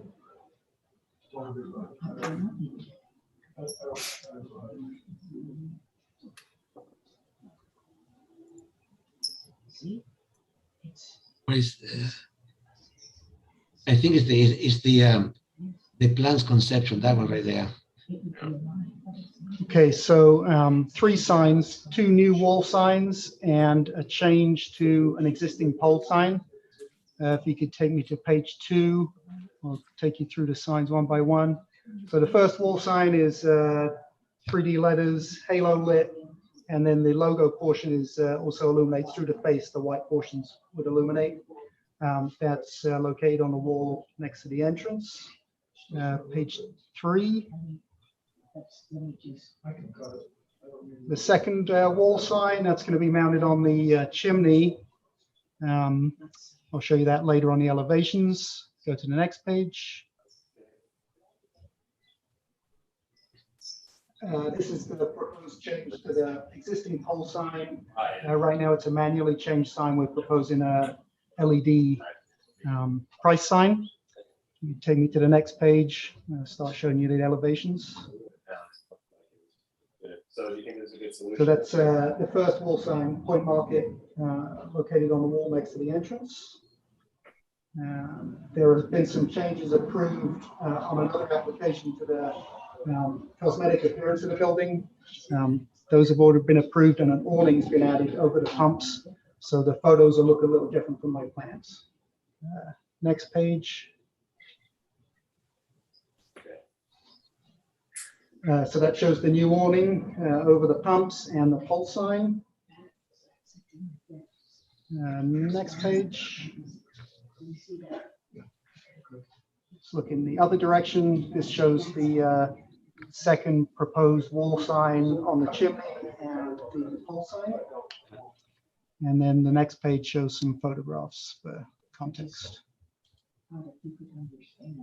So there's the existing station, and you can just see in the distance the existing pole sign.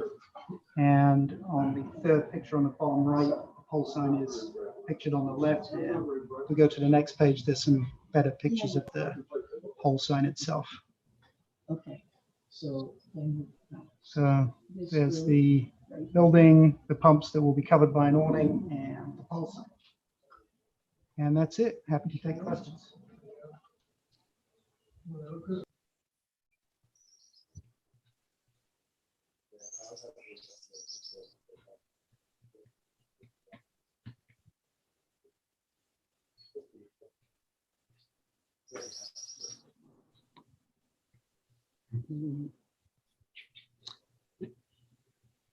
Mr. Chair.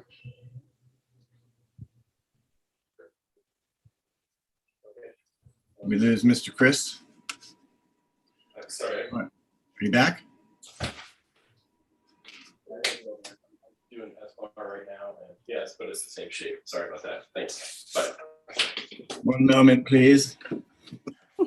Sorry. I had to take a phone call. Where are we at? Are you waiting for me? Yes.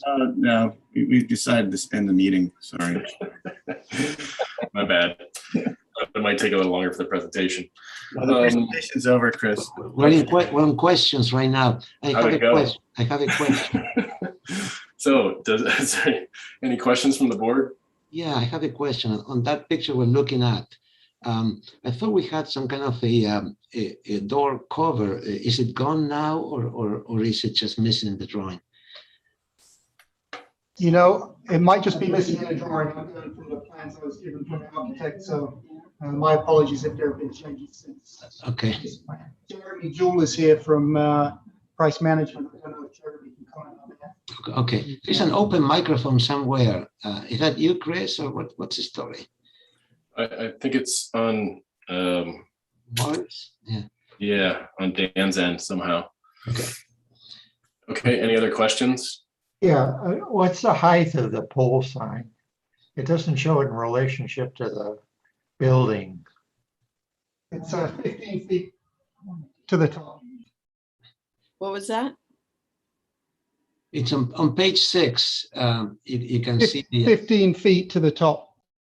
15 feet. Okay. Can you go to that next page, Josh? Josh? Yeah, page 6.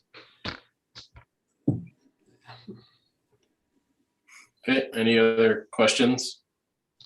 And also page 7 too. I think it's clear there what we're looking at. Yeah. Okay, is there anyone from the public that would like to speak on this item? Please raise your hand if so. Okay, no hands going up. Back to the board comments. I have some comments. I think let's go back to page, which is one, this one right here is page, the front elevation on 5. I think it's that sign, the wall sign is fine. It's Josh, page 5, please. Yeah, I think the wall elevation, the wall sign is fine, but it does seem to be mounted. You know, I'm not sure if the drawing is correct, but there is some kind of a mullion right there, and it's mounted right on top. It seems a little bit. I mean, it's not on a flat surface. I mean, if it was a little bit moved center on the window, it would be on a flat surface, or I don't know. Is that an issue? I mean, I guess the question comment is that fine? How would that would that be a little bit awkward? The sign doesn't really sit on a flat surface. Is that maybe it's a question to Mr. Morris? What is that mullion? Does it protrude what 3 inches off the building, or what is it like? Yeah, as far as I can see, it doesn't protrude that far from the building. It's maybe a 3/4 of an inch. Oh, 3/4 for me, would slightly change the halo lighting a little bit, but not enough to move it over. I'm worried about moving it over, being affected by that planter box that would. Okay, so what you're saying is it's just the protrusion. It's just the rendering that shows it like that. It's not really okay. All right. Okay, then to the chimney sign. We were when we reviewed the project, we were we asked several questions. Why is the chimney going to be plastered now? And we expected some kind of a signage there. Now we see it, and I just wonder if the cabinet could be made, maybe less deep, because is the question common? Is there a way to make it something that let's see, the best side would be, I guess, 7, slide number 7. It shows how that is sticking out 7.5 inches from the board, from the face of the chimney. Is there any other way to do that? Just to make it, to integrate it more into the chimney. So that's the question on that one. And you don't have to answer that. I will make my comments, and then let's see how the rest of the board feels. I have the most trouble with the price sign. I know that prices are the state requires the certain height. I believe it's 6 inches for the price of the gas and all that, but it doesn't have to be out there. I mean, it can be like a monument sign. It can be lower. I mean, I don't think people drive by just to see, it's 3 cents cheaper, and they just need to see that there's a gas station, which is very clear by the canopy and the chimney and everything else. I think they know that, there's a gas station here, and I don't think there's a need to have these prices to be so large and so prominent. I think it's what, like 6, let's see, what's the size of that? There it is on 4. It's basically 5 feet by 7 feet, and then the other sign is on top. It's a very large sign. That doesn't really need to be that large. The letters are what, 9.8 inches. It's more than the required minimum. So anyway, I'm having most trouble with that sign. Anyway, so those are my comments, Mr. Chair. Okay. Any other comments? Yeah, I'll jump in. I have a lot of trouble with that pole sign too. I think it's just really should be a monument sign. It should be down low and it should be smaller. It's too big by far and too tall. And I feel like the sign on the chimney could be smaller, and I feel like the entry sign could be smaller as well. Everything's kind of, even the name for the market it's 48 inches, 4 feet long. That's really kind of large. It doesn't need to be. And again, this is right in the middle of the little town of Summerlin, and I think it's got to be careful about the impact that it makes. And that pole sign is not acceptable. Okay. I think the problem we're gonna run into is that there is no room for a monument sign because it's all just asphalt and circulation, right? Well, but if you look at the site plan, it's pushed way over in the corner. That could be a monument in the same location. Mm-hmm. And I know there's concern that people on the freeway can tell that there's a gas station, but they will see that from the sign on the chimney. But when you're driving on Lily Avenue, to have that huge pole sign up in the air like that, all lit, is not good. Okay, other comments? Yeah, I'll make mine. This is Josh. I think the pole sign's just fine the way it is. It's actually done well. My comment about the sign on the front of the building is I think it's too small. I think it's frustrating. To have such a small little dinky sign on a building that's most obviously a commercial building in a commercial district. So I think it could be a little bit bigger so that it's not impossible to read for people who are driving by or trying to figure out where they are. And then I actually kind of agree with Alex around this little fuel depot sign kind of plastered on the side of the chimney. And I think it would actually be much better if that sign were to just be up here where it should be and facing both directions so you can see it from both directions. And it would actually look like it's meant to be there instead of slapping it on the side of a building. That's my comments. Okay. Anyone else? Yeah, I'd like to put my 2 cents in. I think that the sign on the chimney is the proportion of it doesn't relate very well to the shape of the chimney. In other words, it seems to me like it should be not so close to the edge. It should be more square in shape. And why isn't it on both sides of the chimney?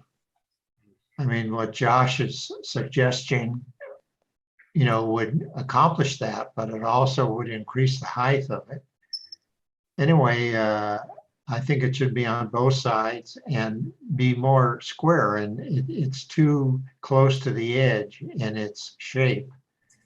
And as far as the pole sign goes, I think, for, people on the freeway, I don't know if they're going to see that or not, but I think a monument sign would be really infinitely better for the scale of Summerlin. And I think they should pursue that. Okay, that's my comment. Okay. Kaylee, Robert? I agree with the pole sign would be better as a monument sign if there's a way to integrate it into the site plan. That's my only comment. Okay. I think the pole sign is fine personally, and I agree that the signage on the north elevation there, maybe it'd be better if it was centered in that space to kind of fix the problem Alex was identifying, where it's got the, seems like there's some kind of detailing on the building, and I think it could be a little bit larger too, like Josh was saying. I agree. I think the signage on the chimney could be on both sides. It would work well. So sounds like there's a lot of conflicting opinions here. Yeah, definitely. I'll put in my opinion too. I think it's not on the other side because you don't see it from anywhere. You don't see that chimney from the freeway going south. So I think that sign is fine where it is personally. After driving by it the other day, I think it's going to be a shame to lose the stone on that column or on that chimney, but that's not part of this application. I do think a monument sign would be much better in keeping with the sort of, small town feel of Summerlin. So I think that the wall sign on the front of the building is fine in size. I don't think it should get bigger. I think it's okay as is. So where does that leave us with a lot of differing opinions? It sounds like most people prefer a monument sign, and I guess the chimney sign is the biggest. Mr. Chair, my opinion on the chimney sign is that the cabinet was too thick. I mean, too deep. I agree that the proportions could be more square, but I think that's maybe secondary. I thought that the fact that it's like a whole cabinet stacked to the side. If it was flatter, they do make flatter cabinets, okay. And maybe the proportions were a little bit different. I would be, more in support of that. Definitely not needed on the opposite side. Okay, so I don't know how we'd make it the proportions different, square. That's the logo. So unless I don't know how that would work really. I don't think we're gonna change their logo. But Mr. Morris, is there a possibility of making that thinner? Yeah, the wall sign on the chimney could be thinner. It's LED, so we can go thinner on the cabinet. Could I just respond on the pole sign? We did try and relocate it as a monument, and if you visit the site, it's really tricky. There is a photograph on the last page, or the last one, page 8, the one before that shows that corner. So the bottom right hand picture, the neighboring property has a pretty high hedge right there. We'd have to move the sign over quite a bit to be viewable in both directions, and I think it would be both a hazard for visibility for traffic and the potential of being hit. Just the nature of the lot. A pole sign is just ideal, and there is a pole sign existing, so that's why we kept it. And it is a legal requirement to post the prices at the entrance. Hey, Dan, could you talk more into your mic? You're a little muffled. Yeah, you're trailing off. Let me try and turn the volume up. Yeah, so it is a legal requirement to post the prices before customers enter the lot. So we do have to get it out there, but tried for a monument sign and really can't find a location that wouldn't be a hazard for visibility entering and exiting the lot, and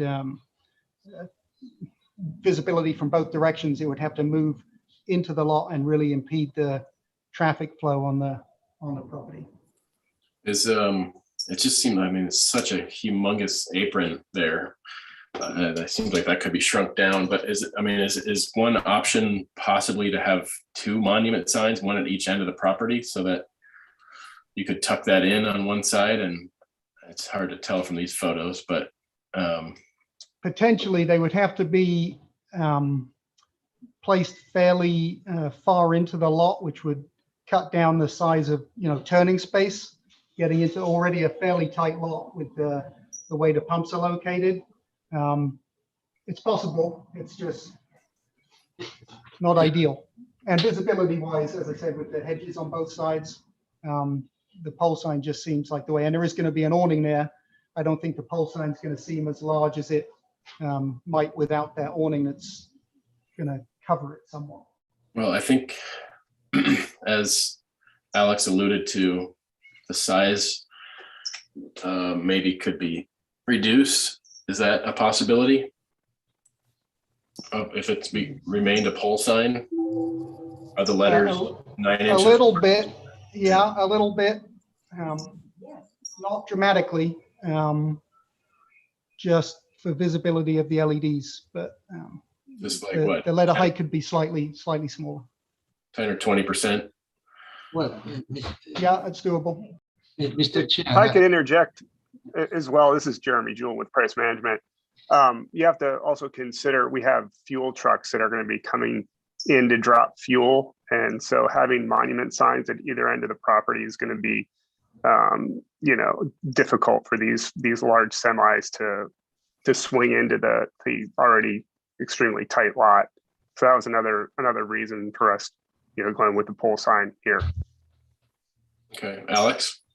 Oh, I was just thinking that, we should continue this application for the applicant to consider the comments made. If there is how to deal with a chimney sign, how to make a shallower cabinet. And it seems like everybody is more or less happy with the wall sign, and then do something with the price.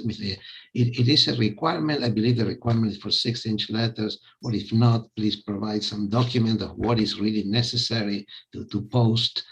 But we cannot do it right now. We're going to spend a lot of time going back and forth. I'm not ready to support that pole sign. I'm not sure who else is.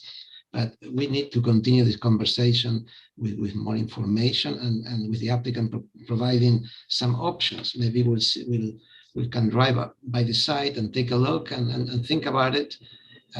Right now, this sign is problematic and it's enormous. Okay, yeah, I agree. I think that's valid. Let's see, are any other last minute comments from the board? So this is here as a reminder for conceptual, prelim, and final. So basically be returning for the same at the next meeting, and that may give us a chance to drive by the site and for the applicant to make some adjustments based on the comments received. And Alex Tuttle, do you need any clarification on those comments? Here's what I got. Pole sign should be smaller, consider monument sign. Sign cabinet on chimney is too thick. Some members suggest sign should be on both sides of chimney. Board is mixed on the size of the wall sign, but generally acceptable. Okay. I think that about covers it. There, my comment wasn't to put the sign on both sides of the chimney, it was to leave the chimney alone, put the sign on top of it. Oh, on top of the chimney. Yeah, like a real sign, like sitting on top of the chimney, like the chimney is a pedestal holding a sign up instead of slapping it. What I said is don't put a sign on the side of the chimney, put the sign on top of the chimney and have it visible from both sides. Right, and I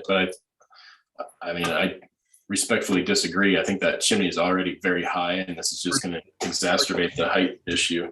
But we could put one member feels. Yeah, my comment was to put it on both sides of the chimney. Short, small, and never tall. We constantly push. It's no sign. It's actually not good design. So I respectfully disagree with you. Okay, so we have, again, some members feel, one member feels that it could go on top. Some members feel it should be on both sides. Some members are fine with it on one side. How many members feel that it should be on top? Obviously, at least I do. Just one, okay. How many members feel that it should be on both sides of the chimney? I do. I do. So I think it's reasonable either way, on top or on both sides. So. By the way, if you make the pole sign taller, it will be less visible from close up. Oh man, yeah, it's a bad idea. I mean, they raised the height of the chimney in order to put the sign there. They did that on purpose. They took the stone and they raised the height of the chimney to put the basically what is a pole sign basically. So So now you're gonna put it on top of that one more time? Yeah, no, I think we're clear. I think Alex has the comments and they differ, but I think it gives the applicant some direction. So I think we can move on. All right. It's 11:10. You guys want to take a 15-minute break? 10 minutes? Chris, Yeah, I'm I mean, I sign think off the now. next item's gonna take a long time. Yeah, so we'll do, I heard you, Kaylee. So let's take a 10-minute break, cool our jets. Yeah, this is, it's gonna be a long item coming. Yeah, maybe 15 minutes, maybe to eat something perhaps, and yeah. Okay. Yeah, so- and then we'll go straight through and finish, right? Yeah. 'Cause there's only 2 more items. Is that right? Yeah, well, 3. But Oh. including the next one, yeah. So 3 items. Okay, so 15 minutes. So it's, whatever that is, 11:26.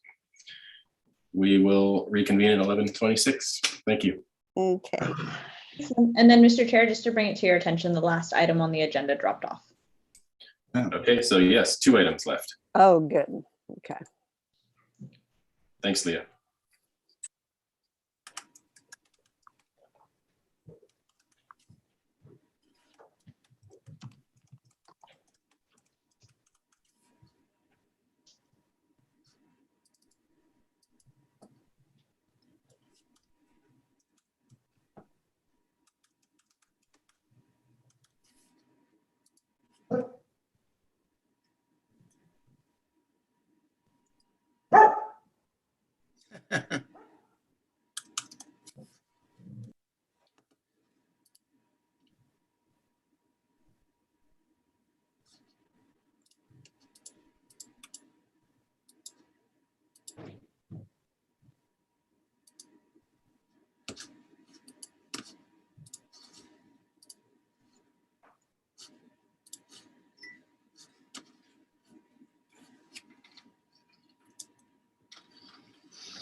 Okay, we will now reconvene the SBAR meeting of September 10th, 2021 with item number 6 is the Radis Cannabis Retail Storefront. Request of Ed De Vicente, agent for Mayor Radis, for conceptual review of a 4,253 square foot renovation of current retail into a cannabis retail space. The following structures exist on the parcel currently: 4,750 square foot main floor building and a 581 square foot upper floor. This will not require grading. The property is a 16,692 square foot parcel, zone C1, and is located at 3823 Santa Claus Lane in the Carpinteria area.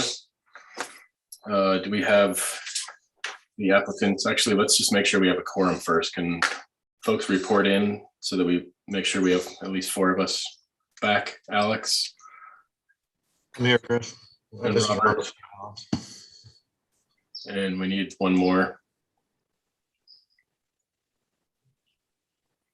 Anyone else back yet? Okay, we'll just give it a minute.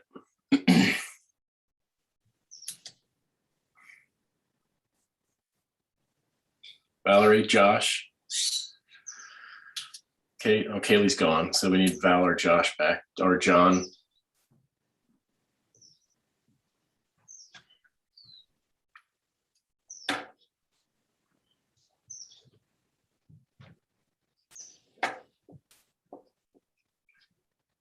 Okay. Chris, I think Josh is working the screen, so he's back. Okay.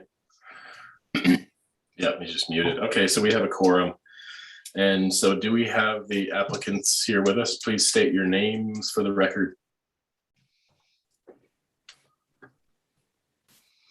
Good morning, Chair Gilliland, fellow board members. Yeah, Ed De Vicente, architect with DMHA. And I think I'm the only one for the applicant team here today. Okay. Well, others are watching, but I'm the only one presenting. Okay, very good, thank you. So we do have a planner memo, so I'm going to read through the planner comments before we get going here. Let's see, the planner's initial review indicates that the project complies, or if slightly modified, will likely comply with all of the zoning requirements for the C1 zone district and is compatible with the requirements of the Article 2 coastal zoning ordinance and the policies of the comprehensive plan, including the Toro Canyon community plan, subject to certain conditions. Fences, walls, gate posts, and gates are to be included as part of the overall architectural review of the project, and this project is here for conceptual. Planner comments are as follows. Please note that the area immediately south of the property where most of the parking spaces are being proposed is owned by Union Pacific Railroad. Planning staff is researching to see if the existing lease between the property owner and the railroad is adequate as a parking area for the proposed project. If the parking area is deemed inadequate, the lease will have to be modified and/or the applicant will have to propose parking in a different area. Required parking spaces are estimated to be between 10 to 14 at this time pursuant to Article 2. Next, in an effort to minimize new development within the coastal zone and within the Coastal Commission Appeals jurisdiction, the applicant is proposing a fence as opposed to a wall for the proposed trash enclosure. Planning staff is supportive of this. Please feel free to comment on aesthetics for the proposed trash enclosure, fence, and landscaping. Lastly, due to the contentious nature of the proposed project, public comment is expected at the SBAR hearing for this project. Also, the SBAR had requested that someone from county staff be present to, provide us with some input as to the SBAR's exact purview on this project. So do we have someone representing the county that can provide some input here for us? Chris, Ray, Ray, the planner is here. And yeah, hi, Mr. Chair. This is Ray Harmon. So I would like to make a couple of comments if I could. So planning staff felt that although most of the proposed exterior changes are minor, they do warrant review by your board. particularly due to the visibility of the site. It's on Santa Claus Lane. The parcel is within the design control overlay. If I could also make some comments regarding the contentious nature of the project. I understand that members of the public may be listening in. So thank you for joining. I just want to clarify that SBAR solely provides comments about the project's architectural design, and they are not the appropriate hearing body to bring up other concerns. So other comments, concerns, questions can be directed to me. They can be emailed or you can give me a call. This project will eventually have an actual zoning administrator hearing. That is who the decision maker is. I have an interested parties list, and if you would like to be a part of that, anyone in the public, I'm happy to add you. Again, you can email me, nharmon@countyofsb.org. Lastly, I want to say the project is being reviewed at the conceptual level, which is an initial review of a project, so it's still in the early stages. If SBAR does complete the review at the conceptual level today, then the project needs to return to SBAR for prelim and final approval if and when the zoning administrator approves the project. Additionally, SBAR does have the ability to do conceptual review of the project today and ask that the project return for further conceptual before it goes to the ultimate decision maker, which is the zoning administrator. So that is all I have for now. I'm happy to answer your questions. Thank you, Mr. Chair and members of SBAR. Okay. Thank you very much. So I'll turn it over to the applicant for the presentation. You can just let Josh know where you want to go. Sure, sounds great. So Josh, if you wouldn't mind just zooming in a little tighter here, I'll give you a quick overlay of where we're at. As you can see, it's on Santa Claus Lane. It's toward the end of the lane, just before the freeway on-ramp, 101 freeway. You should all be pretty familiar with it.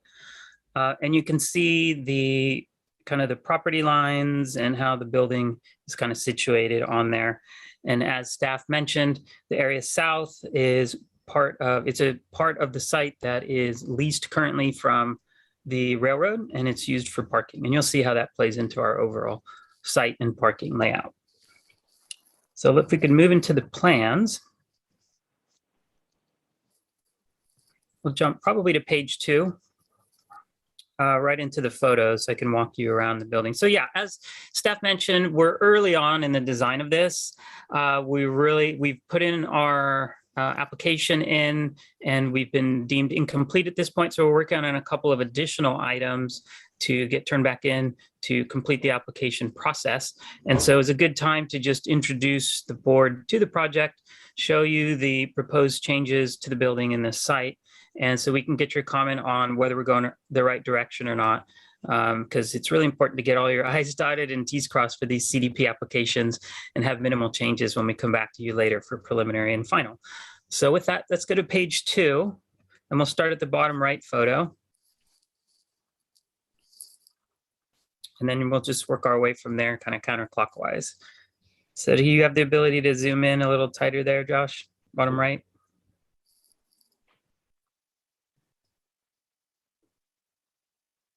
All right, hopefully the board can see that, or you should have a copy of the plans by now. So this is a good view from Santa Claus Lane itself. It's kind of a C-shaped building, and it's been around since the 50s, I believe. It used to have a big old Frosty the Snowman on top of the right-hand side. So kind of the infamous Santa Claus Lane. But this owners, they've been making improvements to it. It's still is a retail store, or retail. It's been retail use for quite some time. So on the left-hand side is a retail clothing boutique. And then on the left-hand side, on the right-hand side is where we're proposing to put the dispensary retail location. And in the back there is an office, a second-story office. And over time, it's also been some offices. So. And let's go to the photo just above it, a little tighter in. This is more specific to the scope area of the project. So the other thing I want to point out here is the existing hardscape and landscape. So there's quite a few palm trees around, and we have a full landscape, a preliminary landscape plan for you to show what's existing and what we're proposing. But for the most part, you can see it's pretty well kept. We've got again, a number of different kinds of palms around and some ground cover and some pots, etc. So just keep an eye on that as we kind of walk around. Next photo up there.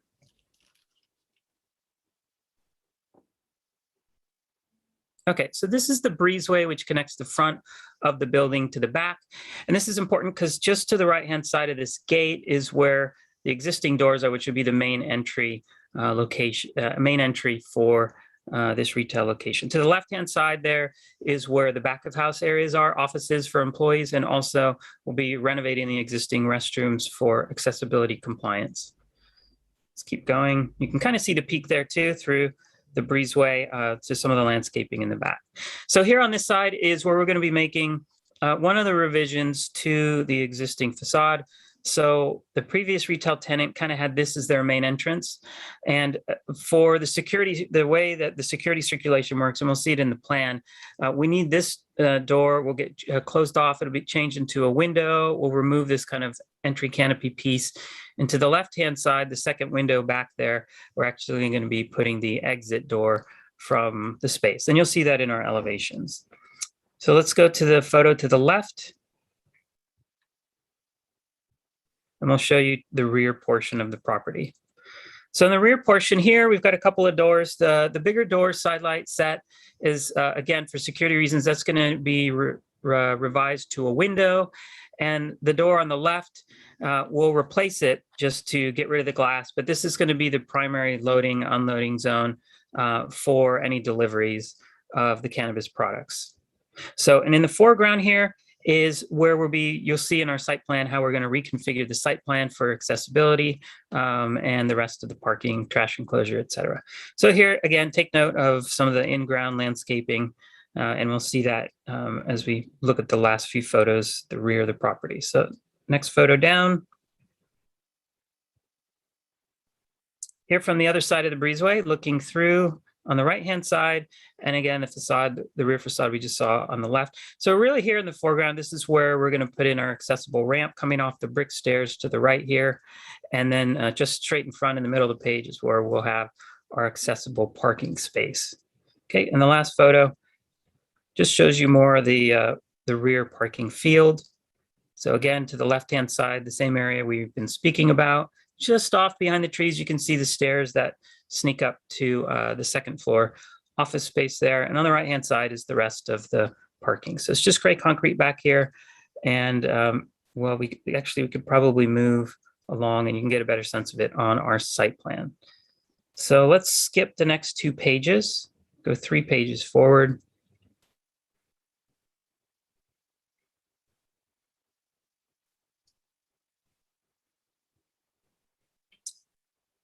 So the next 2 pages are really just survey and civil plans if you wanted to refer to that. So next page, I want to go down to the site plan with the proposed demolition so you can see what we're changing. So next page.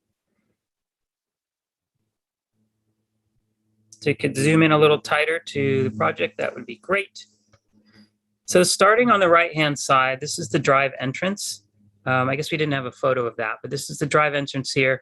And in order to have it wide enough for better circulation in and out, we're going to reduce some of the planting areas there. So that's the red on the right-hand side, the cross-hatched area. And that's, as in the project description, the palm to be removed.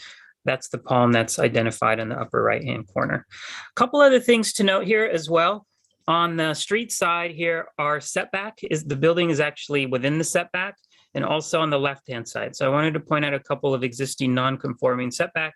And this is just these are old structures. Also, the zoning in this area was changed from CH to C1. And so those setbacks come in. And so it's just something more just for logistical reasons I wanted to point out is some existing non-conforming. We're really not proposing to do any building changes in either of the existing non-conforming areas. As we kind of saw, they're really just limited to a number of minor openings. And then the rest is this site planting and hardscape areas. Okay, so also here in the very middle of the entrance, you can see a big red square. We want to open that up and put an in-ground planter or a raised planter. So we've got some initial ideas on that.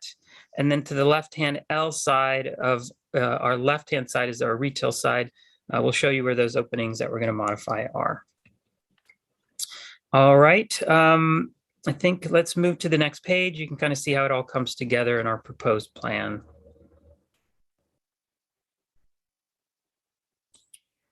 Very good. So going back to the right-hand side, the drive area there, you can see where we're going to increase some of the hardscape area there.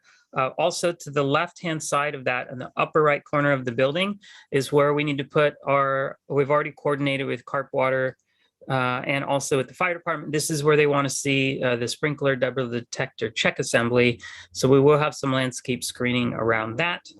And let's see, just about 20 to 25 feet into the site is where we're going to place a gate. So that can be open during the day and then closed at night for security purposes.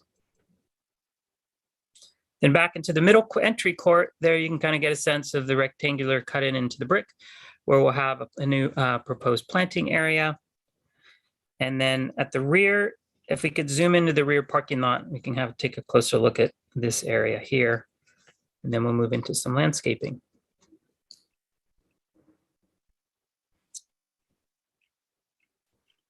Nope, we can stay on that page, the previous page. Actually, either page is fine, really.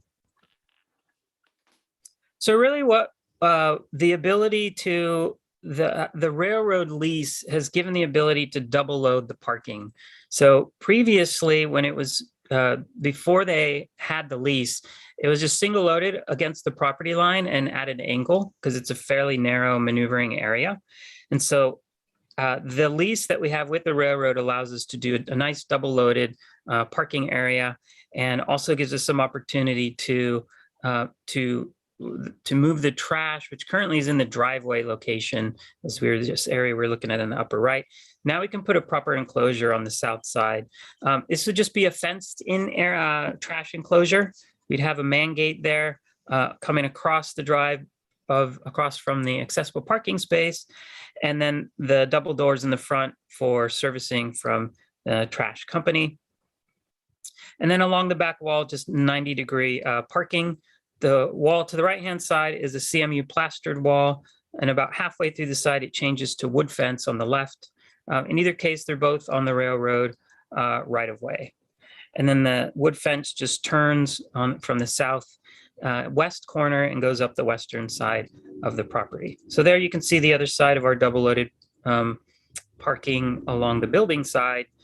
And really all the main circulation is going to come up the new brick ramp that you can see next to our accessible space and through the breezeway, which is where you'll have the main entry door and the door to the restrooms. So let's look at this next page, give you the little more detail on the hardscape. Again, not a lot of detail in here other than kind of just showing the things that I talked about. Also some bike parking I should notice there or make note of. In the middle of that, where the stair is off the brick that goes upstairs, we'll be tucking under that some bicycle parking. So this gives you a sense of the existing paving extents, and the patterns are really just going to continue that. We are going to add a little piece of paving for the new exterior door coming off the north side there of the L of the building. And next page will show you the landscaping. We're working with Sam Mathis and Earthform Design. So they've put together this concept of highlighting all the existing plants and palms, and then some new ones as well. So really along the street, those are all existing palms.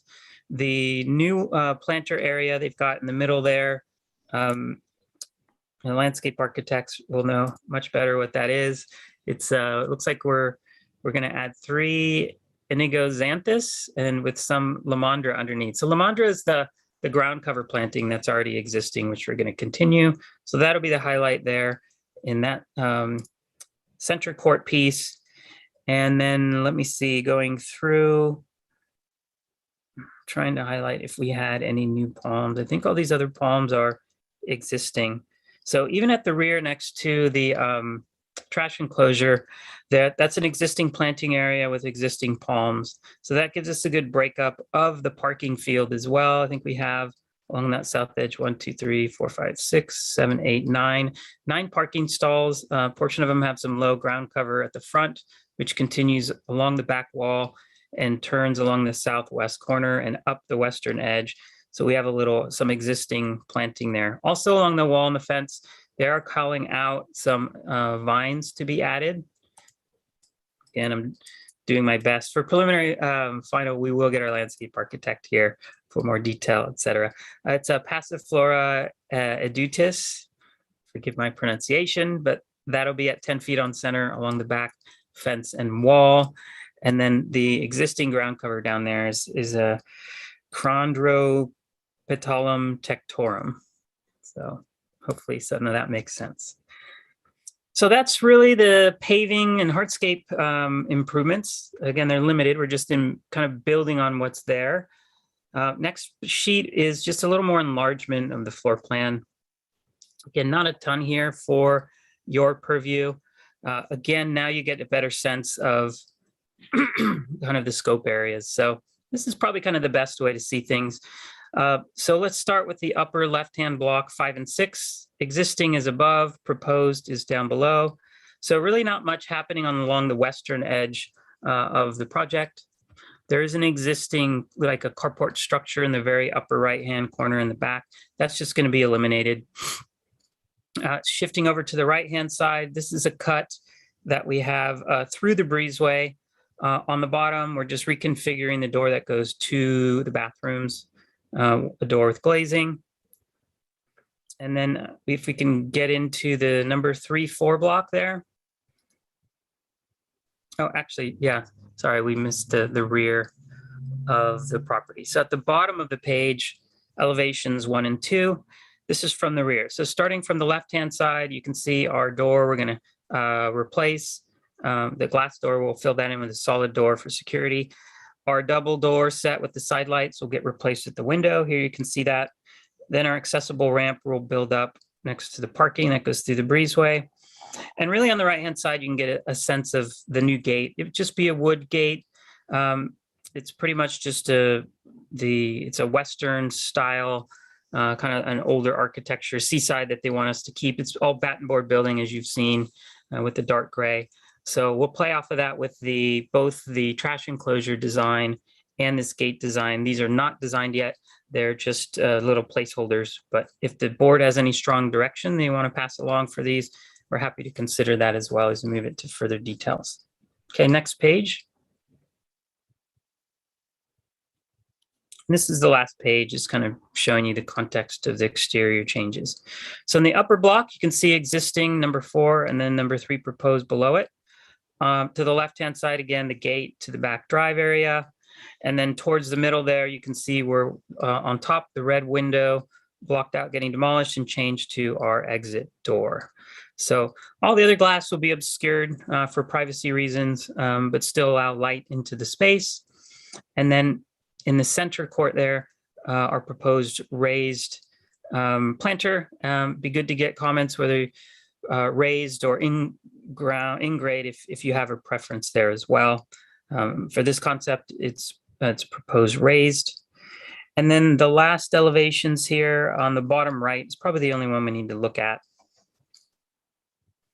You can get a sense there of the existing door change, because it's cutting through the breezeway looking towards the west, and just replacing that with a window, and then the main entry door below the second story piece there. We're just going to replace that door to the space. So as you saw, the openings anything that's revised will be similar to the openings that are there with the white trim. And then we'll have to do our insulated glazing for Title 24, but otherwise it's going to be pretty much just close to the existing as we can. I believe that's really it. That's the intro to the project.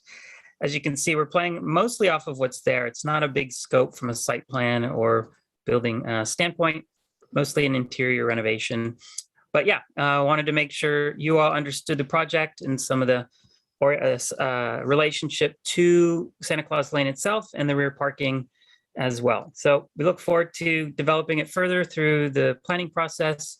And as we get more detail, we'll bring it to you in either, if you prefer, additional conceptual review or just comments that'll take us to the zoning administrator, and we'll come back to you for preliminary.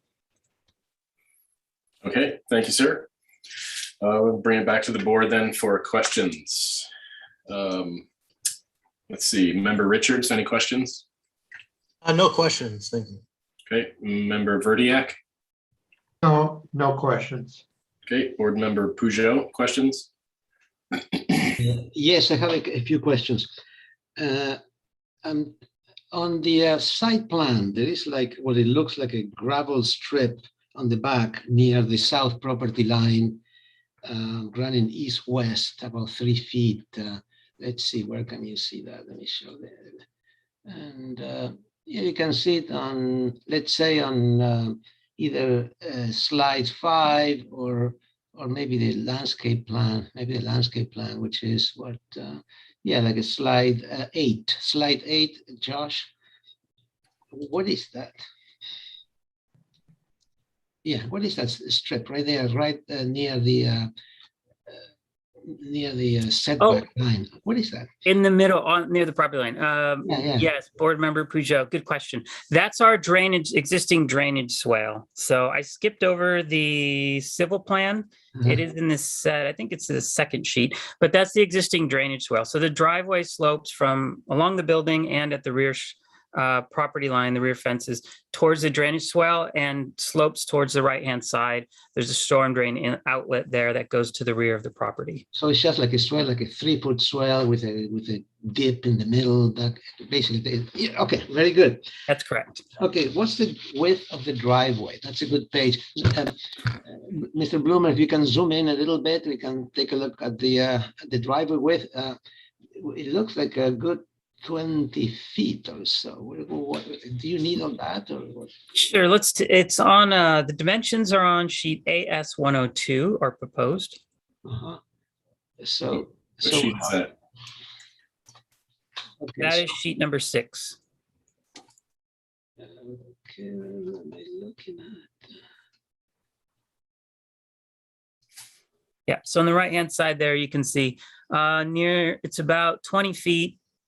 And at the building corner, it goes to about 21 feet. And okay, so I guess the question, you need all of that, or what? Why exactly is it, why is it so big? Is that fire department access or what, huge truck, or what's the story? No, I mean, it's really just to facilitate getting on and off the property. You can see on the street side there, it is more narrow. And they wanted to widen it just for better maneuvering through there for the customers if you get a car coming and going. So. Okay, good. Thank you. The board has some comments on that. We'd love to hear them. Okay, and next is I was looking at the windows, trying to see the window types. Are you thinking of like a plate glass window with a white trim?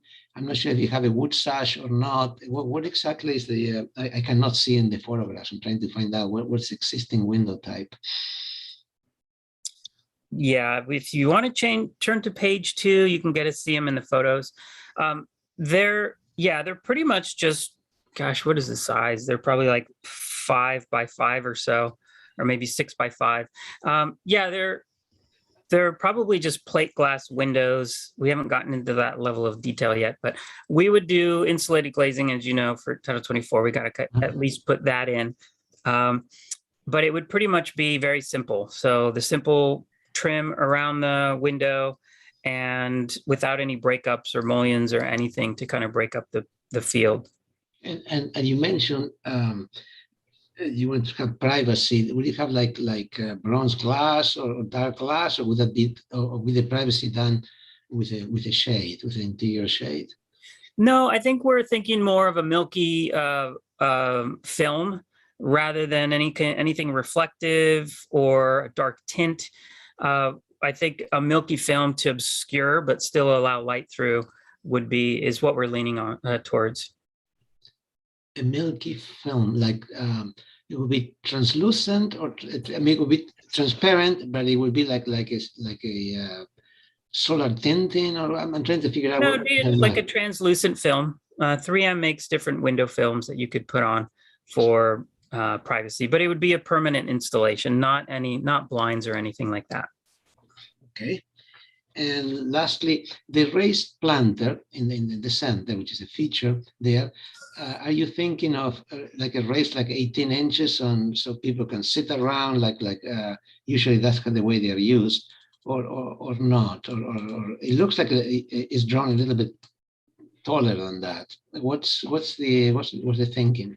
Yeah, I think the intent is, yes, the seating height, again, we haven't detailed it, but it would be in the same brick language. So it'd be like a stacked brick type with like a soldier course on top. But yes, the intention, it could be that it would be seating. Or if the board thinks it's better to just keep it in the ground like much of the rest of the planting, it'd be good to get comments from the board if there's a preferred direction. Great, thank you. Great, thank you, Alex. Board Member Froscher, questions? Yeah, I have a couple of questions. One is, what's the lease arrangement with the railroad for the parking in the back? How many years is it? It's a 1-year lease that continues to go on in perpetuity, is what it is. So it's an automatic renewal every year. How does that work? If it's only for 1 year, what? Well, it's already been in place for 4 years, and it's again, the specific language is at County Council right now.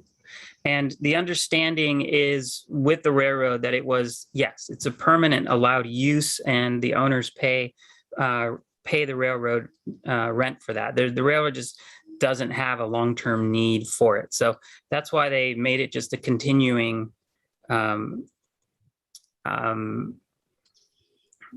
the lease, it just continues.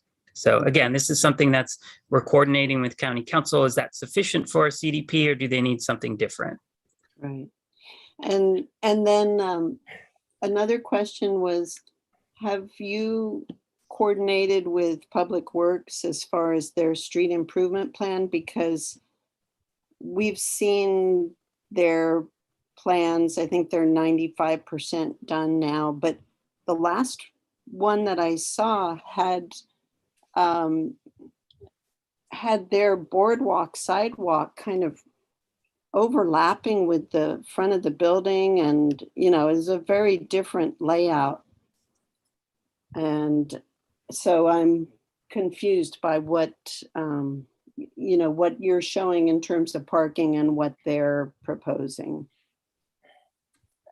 What they're not proposing, it's going to be implemented. So, yeah. Sure. Chair Gilliland, Board Member Froscher. Yes, we have coordinated very loosely with them. We are meeting with SDRC this week. It's part of our planning process. But the main components, the drive entrance and also along the frontage edge, yes, it is in coordination with their ultimate build out, what that would be. So it's also been coordinated as well. With that, we looked at that with Carp Fire as well, as to the appropriate place for the fire sprinkler line, where that would come in and not be a problem for those future street improvements. So to the ability we've been able to coordinate, yes, and we know that there'll be additional coordination as they get farther along in their design process. But they show their sidewalk literally running through part of the building. How has that evolved? And shouldn't your parking plan in terms of the street frontage be coordinated with theirs? They have diagonal parking, and a big boardwalk. That's a great question. We asked that same question because we saw the difference of the plans, and because they were still in progress, Public Works asked us to just use our existing conditions. And that's something that would be worked through their plan process later. Again, we're meeting with them later this week, so they probably have some further progress that we'll see when the appropriate time for that full integration would be. But currently, what you're seeing is what we've been instructed to show by Public Works, the existing condition. Okay, thank you. You're welcome. Okay, Vice Chair Bloomer, questions? Nope. No questions? Okay. Okay, so we will now move on to public comment. As a reminder, so that this doesn't go on for too long, we are an aesthetic board, so we do not control whether or not there is a cannabis operation here. We're looking at the architectural aspect of this and the aesthetics, and so please refrain from going into that quagmire of objections to the use. We're looking at the aesthetics. So with that, each speaker will have 2 minutes. And so raise your hand when you're ready and I'll call on you and we'll get rolling on the public comment here. Let me just pull up my trusty timer app. Okay, so I see a couple hands going up. Sorry, Bridge Punj, it must be an abbreviation. No, it is not. My name is Bridge Punj, and I'm speaking for myself and my wife, Donna Punj, the owner of the adjacent property, 3825 Santa Claus Lane. The concrete wall that is shown on the east side of this property is actually 7 feet on my property, built by the owner of 3823 Santa Claus Lane. We have asked them repeatedly to remove that wall from our property line, and they have not. My question is that east concrete existing wall going to stay?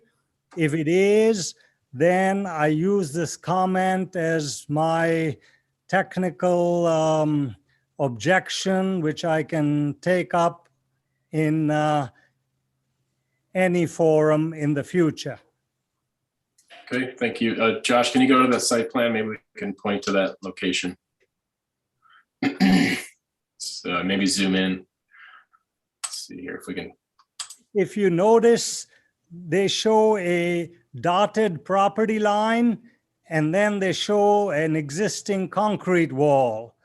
There is a triangular space starting almost from the street and going approximately 7 foot wide at the rear of the property. That triangle is Donna Punj's property. Okay, Mr. DeVicente, are you aware of this issue and are we working towards a solution?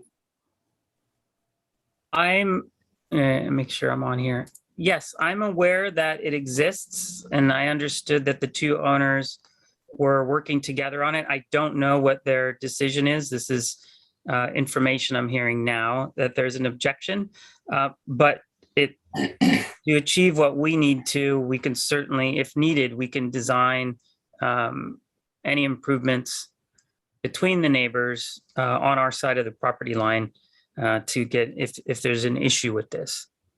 I want to clarify that there is no ongoing discussion.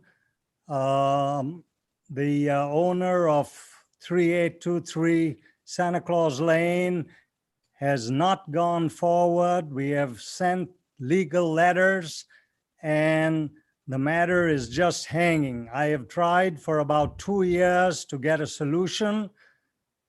The owner now of 3825 Santa Claus Lane says that all they want is this concrete wall removed from their property, and they can put up whatever property wall, fence, etc. that they need on their property line.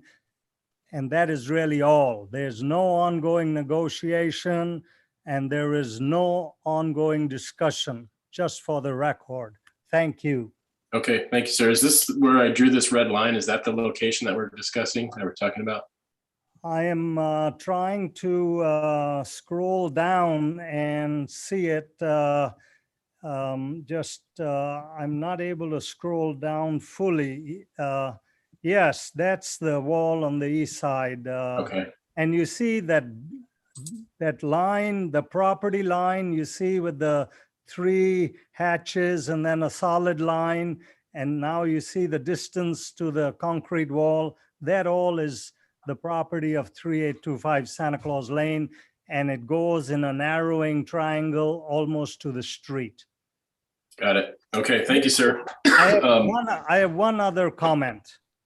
And that comment is that the Santa Claus improvement plan that is on way to implementation has a walking strip directly in front of the properties. The palm trees, as are shown, they're actually in the county right away, and all that plantation will go, whether it is in 6 months or 1 year, I don't know. But that is part of the existing plan. I have a copy of it. Thank you. Thank you. Yeah, we'll be looking at that. So we would then be requesting that the applicant work with the neighbor to, figure out what's happening with that property line and the existing wall. So next speaker, please. I have Stephen Kent. 2 minutes when you're ready. You are muted. Can you hear me now? There you go. Okay. Go ahead. First of all, thank you, Chair, and thank you, BAR members, for allowing me to speak today.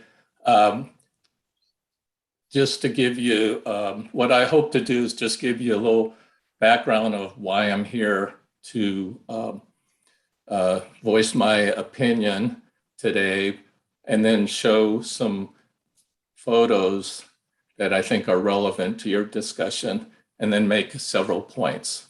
So first of all, I am the property owner for the retail building right next to the proposed cannabis store location. In fact, I'm parking lot is around 20 inches away. So, and I've been involved as an owner on Santa Claus Lane for over 30 years and very involved in the process of working towards and having this area evolve into a really special place. We, my wife and myself, along with most of our neighbors on Santa Claus Lane, the retail shop owners, Padero Lane and Sandpoint Lane, Sandpoint Road owners are opposed to this project. Our opposition, to address your earlier comment, our opposition is not based on the merits of cannabis or even the merits of the cannabis store, but strictly on this location. And for many reasons and on many levels, this is really the worst possible location for this type of operation that is even imaginable. I'd like to have the photographs now shown, if I could. Hey, Josh. They should be in that file labeled Steve's photos or something like that. And also keep in mind that was the 2-minute bell. So we need to move through this quickly, please. Turns out 2 minutes isn't very long, and I understand that you're on a schedule. I do have some pretty strong feelings in this particular situation. So this is the Google photo map of what you saw in the design that was presented by the architect. And what I want to point out is along the back, the railroad, you can see how that's the easement or the right of way for the railroad company. And all of those parallel parking areas are not on the property that is owned by the person that is trying to put in the cannabis store. So the actual property line is more like that one light line there, which pretty much excludes. So not basically they don't have the capability of having any parking in the back. That is theirs, that is guaranteed, that they have control of. And we have a similar arrangement with Union Pacific, and it's not a forever deal. I can promise you that. They can revoke it in 90 days without cause, and they will, especially if they have some reason from a railroad standpoint. So to count on that and say that we're going to deem this location as being adequate forever, which is really the decision being made, seems like a really wrong thing to do. And it's already been mentioned, but 2/3 of the current parking will be eliminated in the front by the new streetscape plan. It goes from 20 parking spaces in front of that building down to 11, and 11 parking spaces on the north side of Santa Claus Lane across from this building and this property will be eliminated because of the way the streetscape will need to be implemented and the bulbs needed for drainage. So to try to base it on something that is wrong seems like a bad plan going forward. And even the spaces available there, they're not exclusive to this property. That's public property that is shared by a lot of beachgoers. And I can tell you that because the beachgoers are carrying their beach equipment, their swimming suits, and their chairs and everything like that, and walking to the beach after parking there. Okay, Mr. Ken, we're gonna have to wrap up here. We understand that the parking will be is still in flux, and they're looking into that. No final decision. Next slide, then. I'll move through quickly, but I think that's an important thing, and I do think it's in your preview. It's quite incompatible with the surrounding neighborhood. Next slide, which is a family-oriented, children-oriented location. So you do have to ensure that the project as presented to you is consistent with the surrounding neighborhood. Next slide.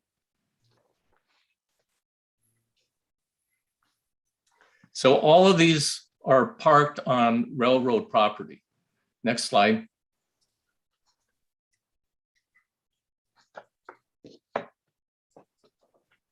Okay, thank you very much. I have a lot more to say, but I understand where you're have constraints, and I appreciate that. This is actually a good one to end on. You can see all the traffic going on there and the impact of such a project with such high volume as a cannabis store in this location, being the only location between the middle of Santa Barbara and Ventura would have on that area. It's be devastating.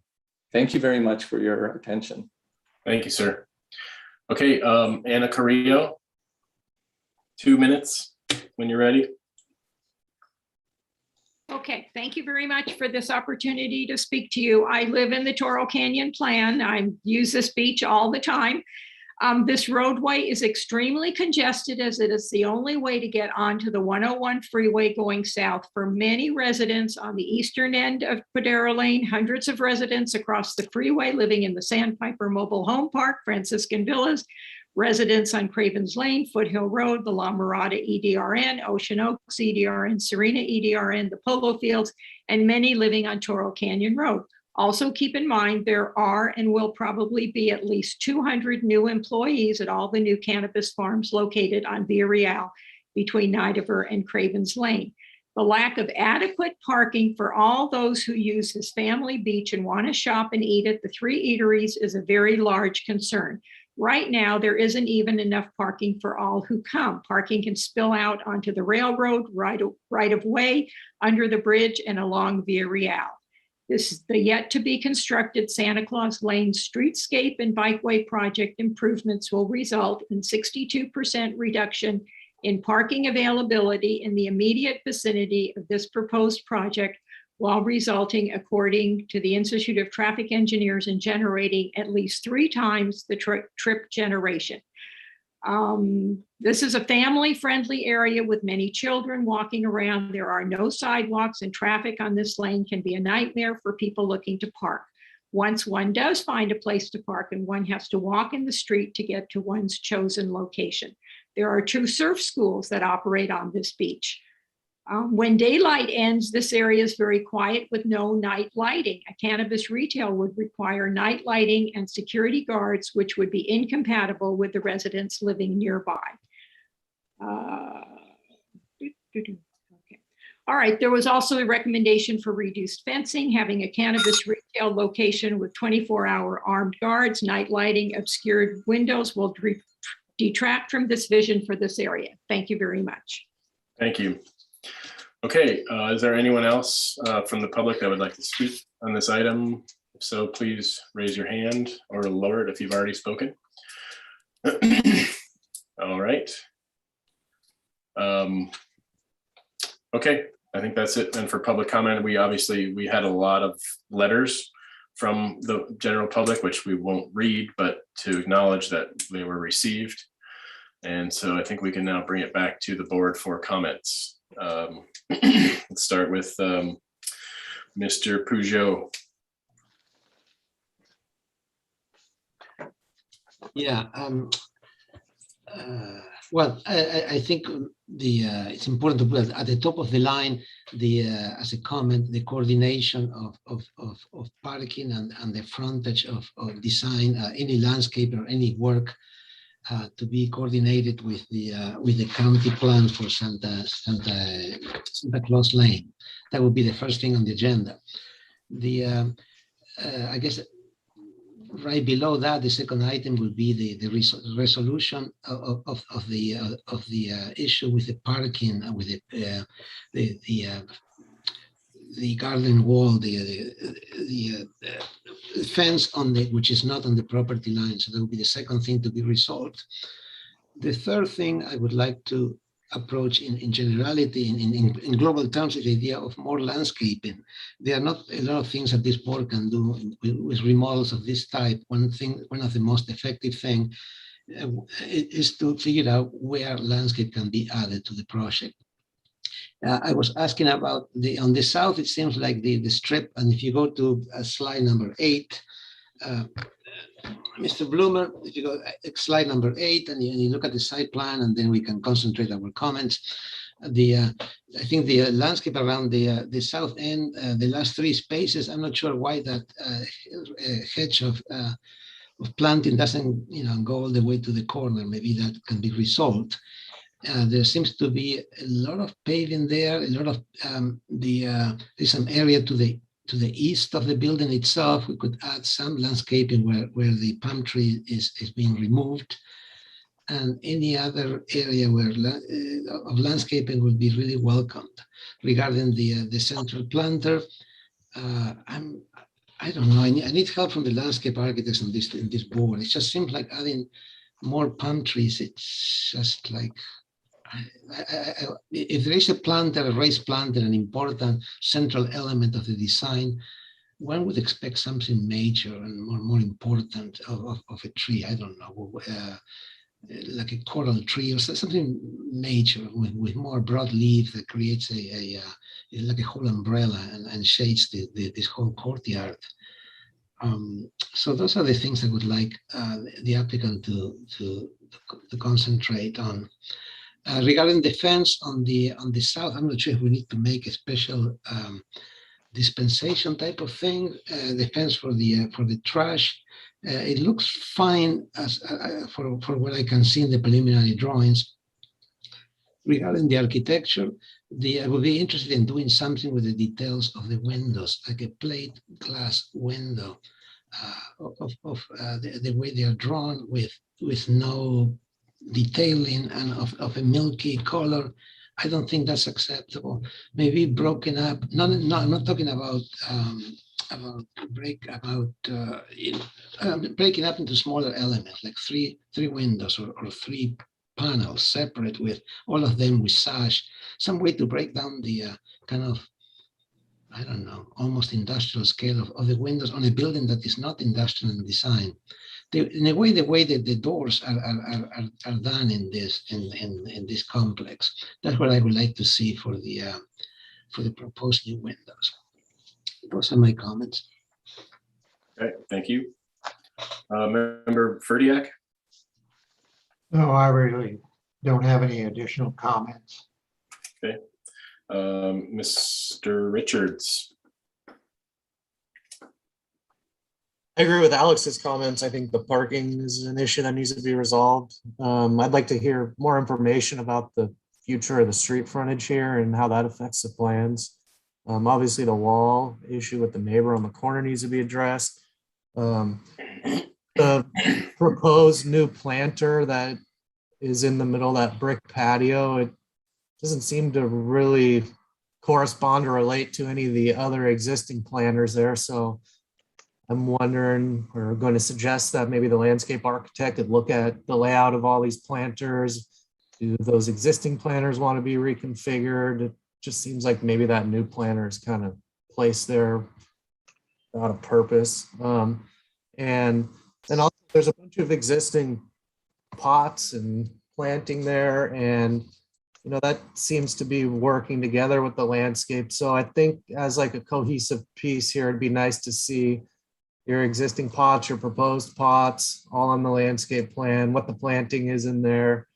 And that courtyard space, you know, right now there's an awning that is extending at the existing entrance into the building. I'm wondering, courtyard space have some kind of trellis element there or something that would kind of make it feel like it's a little bit more inviting to the human scale. Right now with all these palm trees there, it's just kind of like a bunch of accents, and maybe there's another opportunity to make that space feel inviting. So those are my comments. Thank you.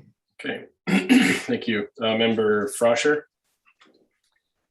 Yeah, I agree with Alex's comments too. I've been looking at the street improvement plan, and that whole front strip that is labeled in these plans as right-of-way is actually within the Public Works plan as county work area. So it's very confusing to me what's going on the front.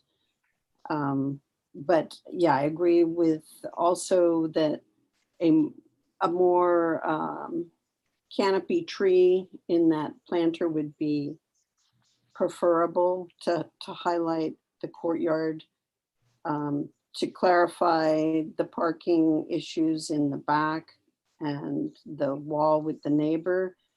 And then just a comment about use.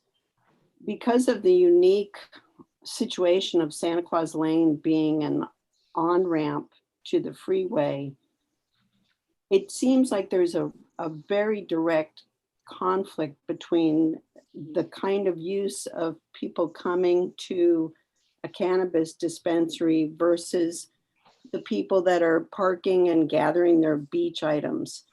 And a location where a customer for this kind of business could come in and out without impacting the entire roadway and all the parking and all the people seems really problematic to me, just in terms of traffic and flow and distinctly different uses of traffic. So those are my comments. Okay, Vice Chair Bloomer, comments? I don't have any comments. Okay, thank you. Let's see, what are my comments? Well, given that it's now clear, which we didn't really notice before, that there is a wall for this property on the neighbor's property right here, that needs to be rectified. And that would then, of course, eliminate this parking spot. So what happens with your parking numbers and or does that get readjusted? So that needs to be rectified.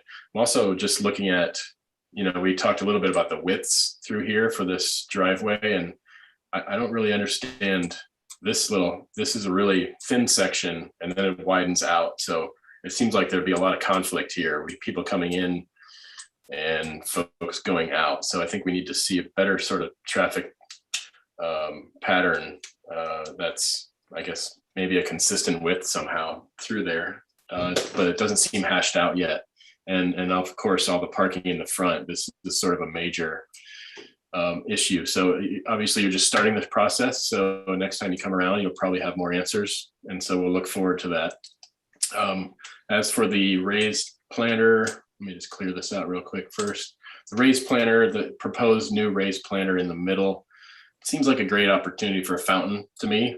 There's so much noise from the freeway there, and it would create a nice echo in that little courtyard and screen that. And maybe it could be some fountain, some planting. But yes, if it's going to remain a planter, something more significant than kangaroo paws and little strap-shaped plants. So I think that needs something more substantial. And as Mr. Richards alluded to, it might be a good opportunity to sort of re-examine the overall layout of that entry courtyard, because the planters are minimal. And, what is that courtyard going to be used for? Is it just a transition zone, or are there tables and chairs out there for seating? Lastly, I think as far as the windows go and putting a film, I think it's going to make, it kind of closes the development down to the street. I mean, most of a different business might want the windows so that people can look in and see what's there. But with the cannabis, they're closing it down to the community, and it just almost, makes it feel like not a good connection to the community. So study ways of making the facade and the windows and the connection to the community more inviting somehow. I don't know what that looks like yet, but you can study it. I think that is all I had to add, but I do agree with Alex on the majority of the other points as well. Is there any other comment? After thinking a little bit, I agree with the chair that there is something that bothers me about the blocking the windows with the film. It's the idea of it's like when a house is facing the street and has a wall with like no visible way to access the front door. And this idea of separating the inside of the store from the street, I mean, I understand the interest, but there's got to be a better way, a better approach. And it's kind of, I don't know, it's almost aggressive. It's the idea that, we're here, but we don't want you to see us, but we are on the dispensary side. It is an awkward message that I think the chair touched on that. And I think something better needs to be done with that. With those windows, especially the windows facing the street, facing the front. Maybe the ones in the back are, maybe are not so important. Okay. Anyone else? Okay. Ms. Stoll, do you require fine tuning of the comments, or do you think you have it? I think I got it. Okay, perfect. Mr. Chair? Right. Mr. Chair, before we move on, I just noticed that there is another public commenter that I don't think that we heard from that does have her hand up. Do you want to go ahead and give her a second to speak if she needs to? Sure. Okay, yeah, I see Nancy. Sorry, that name just disappeared. Nancy Ricalo. Sorry about that. Let's reopen the public comments, and Nancy, you'll be given 2 minutes whenever you're ready. Yes, can you hear me? Yes. Okay, thank you. I apologize, technical difficulty on my part. Thank you for the opportunity to speak. I'm a property owner who's right next door to this site as well, and I would like to start by emphasizing that it is a misrepresentation to say that the railroad lease is 1 year, continuing in perpetuity, and permanent use is allowed. It is a lease that, and we have a similar lease that can be recalled at any time for no reason. And I think that you all need to understand that parking is not for perpetuity. I think that was an inadvertent, perhaps a misrepresentation. My concern about this is, and as I understand it for the SBAR, you look at the relationship of the project to the site and to the surrounding neighborhood. And this is in the Toro Canyon plan. It's Western Seaside vernacular. And the whole point of the Toro Canyon plan was to make it welcoming and aesthetically pleasing. And what I haven't heard in this plan is all of the security mandates because it is the cannabis dispensary. Cannabis retail has to have an armed security guard.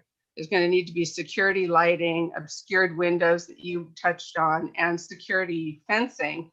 That fencing would be to the rear of the property, which is not right now, as we said, owned by the applicant. There's going to be armored guards coming in to pick up cash multiple times a day, and there's going to be cannabis delivery vans. And all of that is completely incompatible with a beachside area that attracts family and children.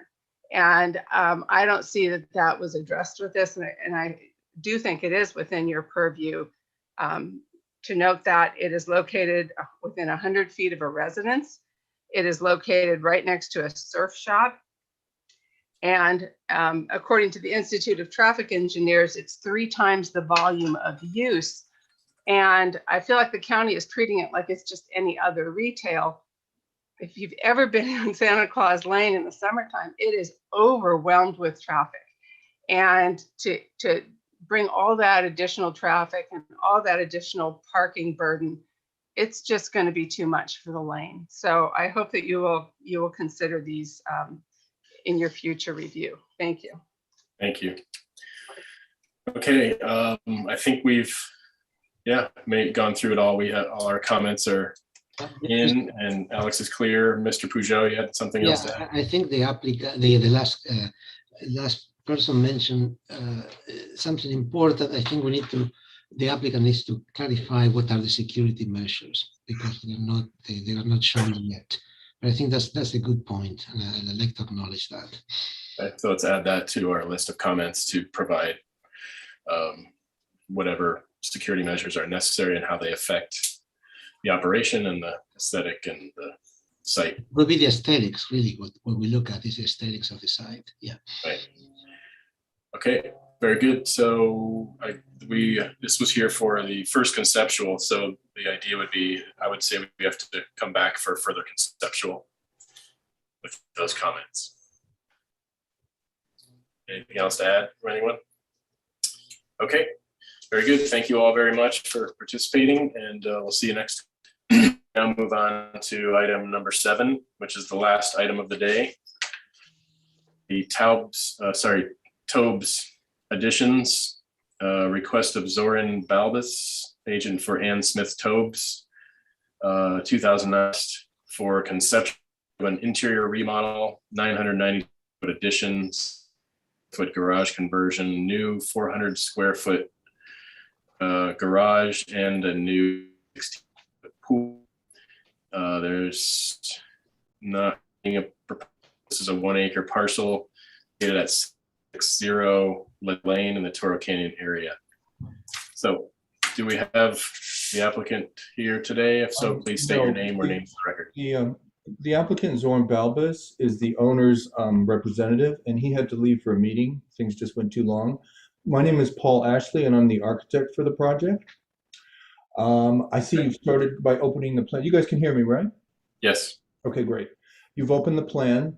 You can see from the, I want to go through a few things, just generally go through the site plan, and then I'd like to move to the site photos.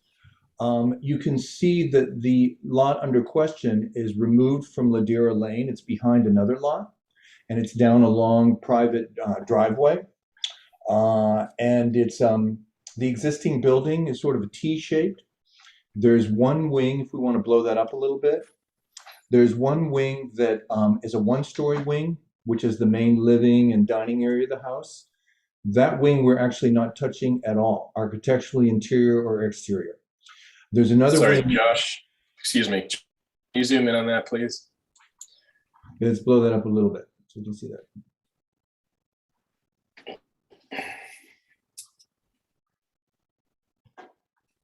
That's a little bigger. So the one-story wing, we're not really touching. The two-story wing, we're renovating inside and out.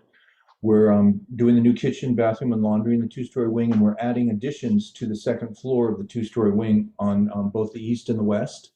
Then we're taking an existing garage on the left side of the two-story wing, and we're turning it into a family room, and we're building a brand new garage to the left of that wing. So you can see surrounding there the various and sundry additions and alterations that are being called for, additional square footage, etc. Can we go to the photos of the house and show those next?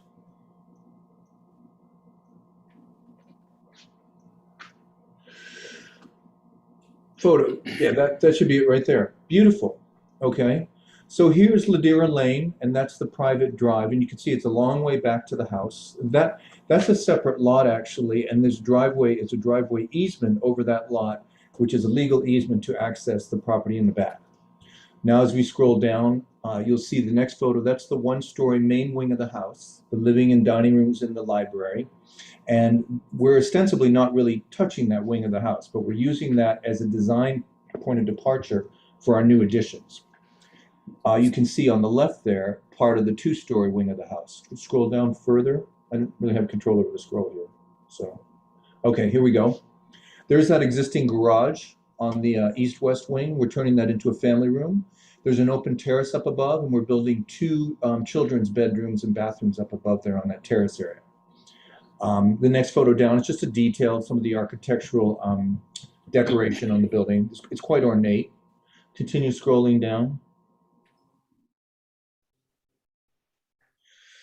There's that garage turned to a family room, and to the left of it will be the new garage. And so you can see in the bottom photo there, those two little statuettes will be relocated, and that's the platform we'll be putting our new two-car garage on, one-story addition.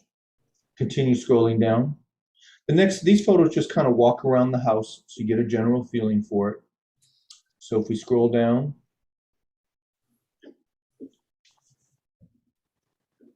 there we go. That's the edge of that one-story building. Again, putting the second story on top, and then the concrete platform where the garage is going to be. That window's going away. Keep going. We go around the back of the house.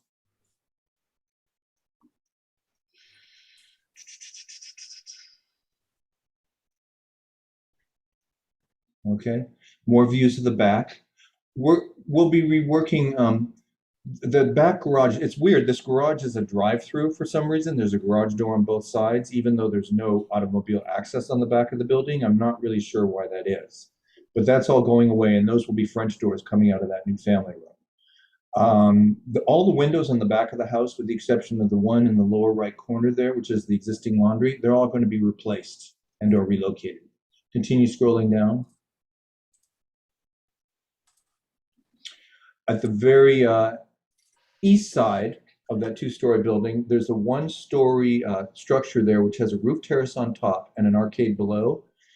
On that top roof terrace, we'll be putting the new master bedroom. Down below, you can see the photo at the bottom of that one-story box. There's an enclosed sunroom and an open terrace with the arcade around it. We're going to be demolishing that enclosed sunroom and running that arcade all the way around that box on all three sides. And carrying that concrete balustrade in the new arcade openings as well. Continue scrolling down.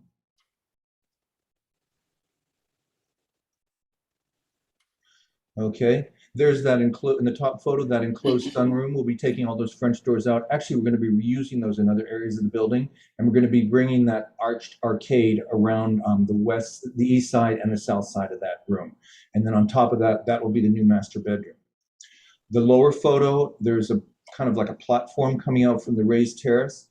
We'll be keeping all of that, except we're adding another set of stairs on the left side of that platform, which will bring us down to the new pool area. Continue scrolling down. Raised terrace not changing. The only thing is adding the master bedroom at the back. And there's those French doors on the lower photo that'll become arches. So that whole area will become a covered terrace. Next photo, next photos. Down below here, there's an enclosed courtyard to the south of the one-story wing. That's where we're going to be putting the pool, but the courtyard is a little small. So if you look in the upper photo, there's 2 columns there. We're going to be moving those columns in that wall out so it aligns with the wall of the terrace that you see on the right there. That's going to make that courtyard longer and better able to put a good-sized pool in that space. And keep going down, we might almost be there. Oh yeah, another photo of that enclosed courtyard. Again, those columns on the right are going to be moved further right, so it becomes larger for a pool. Then there's another view of the one-story wing, not changing. Continue. The 2 terraces, the one on top, that's going to have the 2 bedrooms, and the one on bottom is going to have the master bedroom. Continue. This last photo is just views of the ornamental gardens that are on the adjacent lot, and which we're not really touching or changing in any way.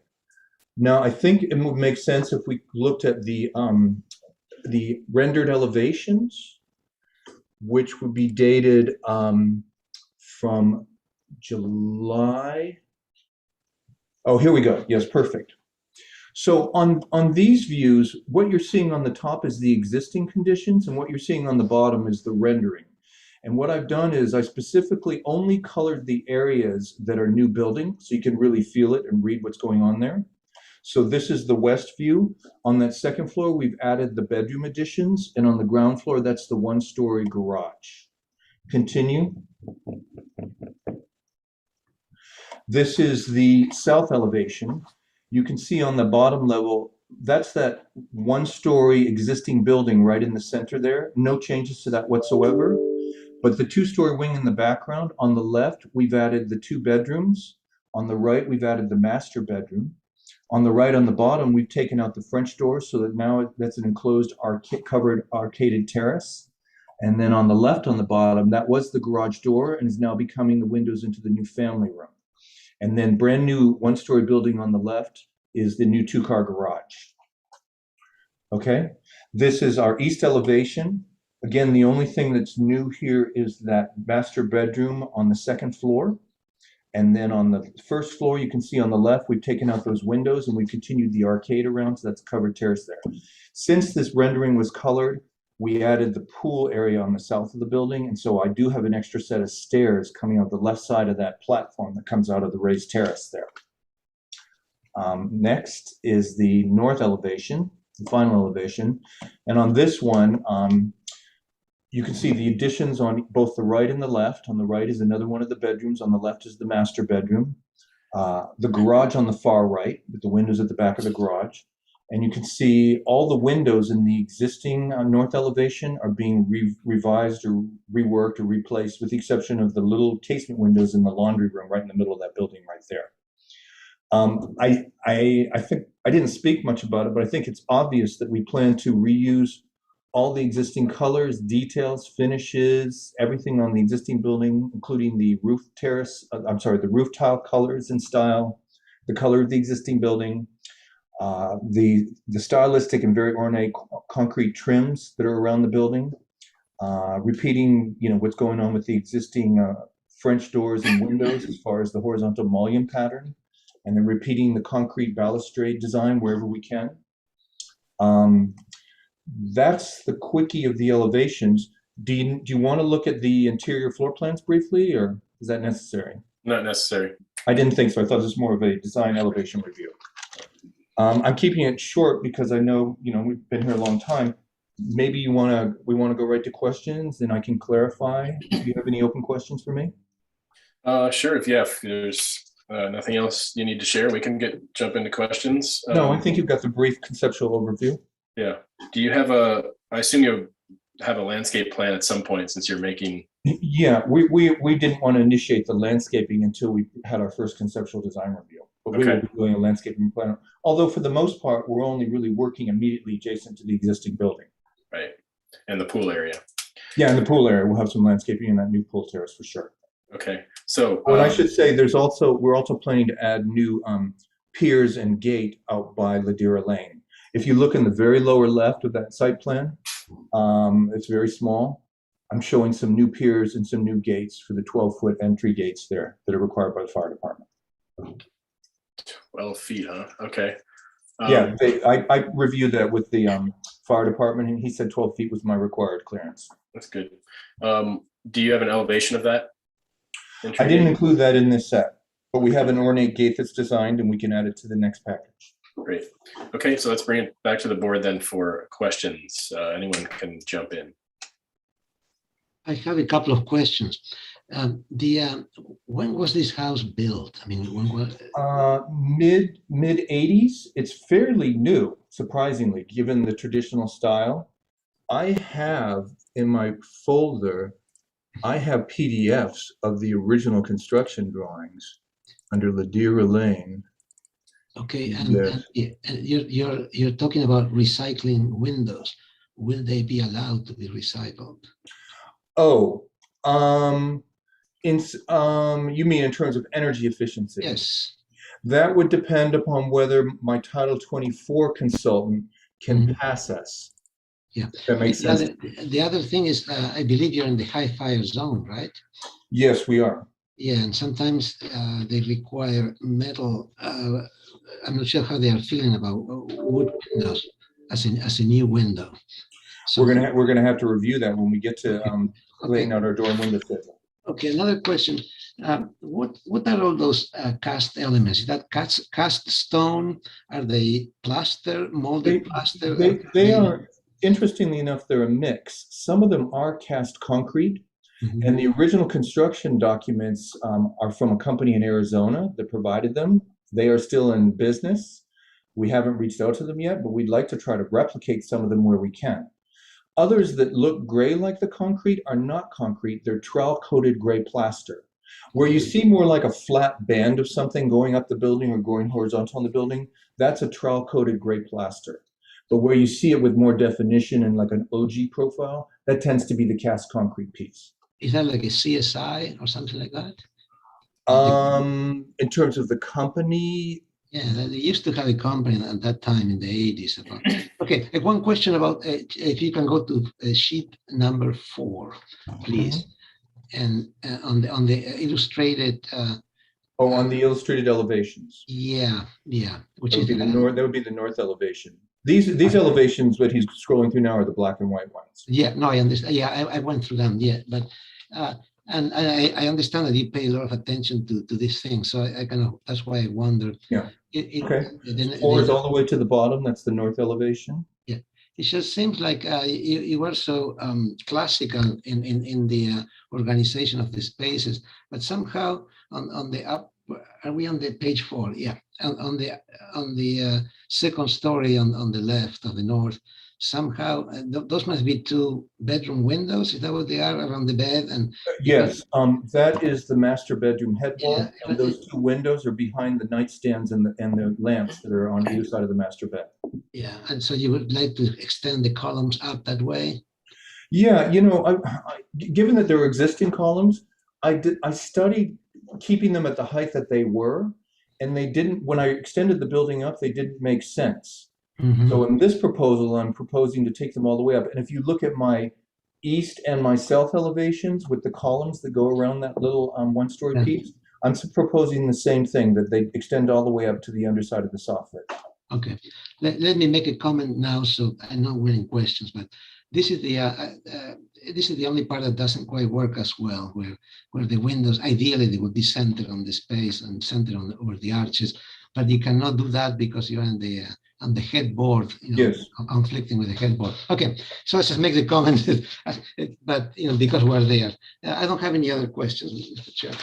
Okay. Thank you for your comments. I understand them. I struggled with a lot of these elements as well as I was laying this out. Thank you. Okay, other questions from the board? Nobody, nothing? I wanted to answer one question while we were talking. I looked at my old drawings. This building is 1988. So it's fairly recent. Okay. Trees to be removed? Are there? It looks like there was at least a couple of Italian cypress for the pool, maybe. Or yes. If you go back, we're going to have to take out the 2 Italian cypress where we're going to expand that enclosed patio for the pool. There are 2 large ones there. I don't think they can be relocated, but we haven't checked with our arborist about that yet. I'd rather relocate them because they're mature and beautiful, but we might have to. That's probably not going to work. But I guess the comment would be to, with your landscape plan, just include any trees to be removed or, existing and proposed vegetation, trees, and et cetera. We'll be adding that in our next go around for sure. Thank you. Okay, so sounds like there are no other questions from the board. Is there anyone from the public that would like to speak on this item? If so, please raise your hand. Okay, no hands go up. Back to the board for. Did I see a letter somewhere in that folder? And neighbor submitted a letter. Actually, you're right. Thank you. There was a letter from a neighbor who just wanted to ensure that their privacy was maintained. And I assume that you've talked to that neighbor, and I would just encourage you to continue that. Yeah, I haven't. Zoran would have done any of the neighborhood relations, and I know he met with neighbors over the past 2 weeks, and I don't know if he met with whoever this is, so I can't speak to them. Yeah. So their concern is just that, they might see some of the addition, which they're not too concerned about, but there is significant trees between the houses. They just want to make sure they're not going to lose that. And then also a concern about the noise from the pool equipment to ensure that that is as quiet as possible. Yeah, I know with the our planning associate, I have to submit my pool equipment specifications, and they have to analyze if it's far enough away from the adjacent properties or not. So we'll go through that process with them. Reach a certain decibel or stay below a certain decibel. You have to be below a certain decibel from a certain distance, etc. Okay, so are there comments? Let's run through comments. I'll just open it up to anyone. Well, I can say that I thought it was unusual that the facade of the building is very ornate. When you walk around the back, it's like it was unfinished. But now, on the existing building. Yeah. Yeah, I thought the same as well. They decided to cut all their corners on the north. Yeah. And now it's going to look complete. So it's a good job. Thank you. Okay. Next comments. Val? Yeah, I think it's you've done a really careful job of trying to integrate the additions into a cohesive solution.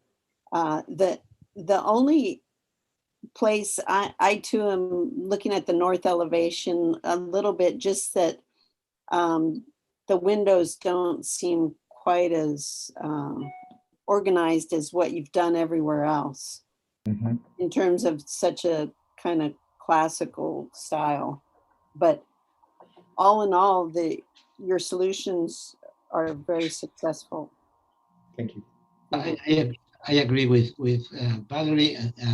Maybe the weakest side is the north elevation, the three little windows in the middle, and I don't know. But you don't have to answer now. But just I know if I can imagine that you really like to work on this type of thing. So we're just, I think we're telling you that we agree with you. There's something wrong there.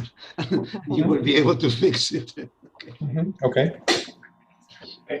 Other comments, anyone? Yeah, I think the architectural improvements well with the existing building. And the only other comment is that the pool looks like it fills that space up. So, I mean, I don't know if I was going to have a pool area, I'd think about how much space you want for decking for people to be able to hang out there. But maybe their intent is only for a couple people to be there. So, notice. Okay. All right. I don't really have anything to add. I think it looks really nicely done. I share some of the other sentiments. The pool is kind of slammed up against the house and there's not much patio around it. And otherwise, we've already said the other comments. Bring a landscape plan with what's being changed, what's proposed to be removed, and also elevations and details for the entry gates. Yeah, the gates. That's really probably all the public will see. Yes. And also to work, stay in touch with the neighbor to ensure that, privacy is maintained between properties. Can we get the name of whoever that neighbor is so we can contact them? Do you have that contact for us? I do, yeah. Give me 1 second. or can our planner, our assigned planner send that to us? You Maybe? can get it from the planner, but it's, well, it's a trustee, so. I'm sure our planner has access to all those files, and I can reach Okay. out to Dara and have her email that to us. I'll just tell you that their address is 2838 East Valley Road. And Okay, that they share a property boundary with you. great. We'll get that from Dara. Thank you. Okay. Okay. Okay, any other comments? We're here for conceptual. How does the board feel about coming back for preliminary final at full board? As long as everything's in order? Yes. It's like a reasonable thing to do. Yeah. Yeah, I agree. Okay, so as long as you have all your details put together and landscape plan with plant quantities, sizes, irrigation, We'll add the landscape, we'll add the gate, we'll do some more development of the detailing. You know, you looked at the illustrative elevations, but I have all these elevations drawn in hard AutoCAD right now, but I didn't go through those with you. So, okay. yeah, We'll see you we'll go to next the time. level for sure. Looks, Okay. looks like a good project though, so I think we're all pleased. All right, very good. Well, thank you. We'll see you next time. Thank you for your time. Thank you for all your comments. Appreciate it. Okay. Thanks. And so that concludes the SBAR meeting of September 10th, 2021. Does someone want to make a motion to adjourn? Very nicely done, Chris. I'm glad it's 1 o'clock. Very, very well done. I don't know what to do with Yeah, myself. I'm impressed. Whew. All right, well, thanks, everybody. All right. Oh, we didn't make a motion. Okay. Make Yeah, a I'll make a motion. motion to adjourn. Thanks, John. I'll second. Second by Val. All those in favor? Aye. Yeah. Hi. Okay. Have a good weekend, everybody. Yeah. Yeah, you too. Yeah. Bye.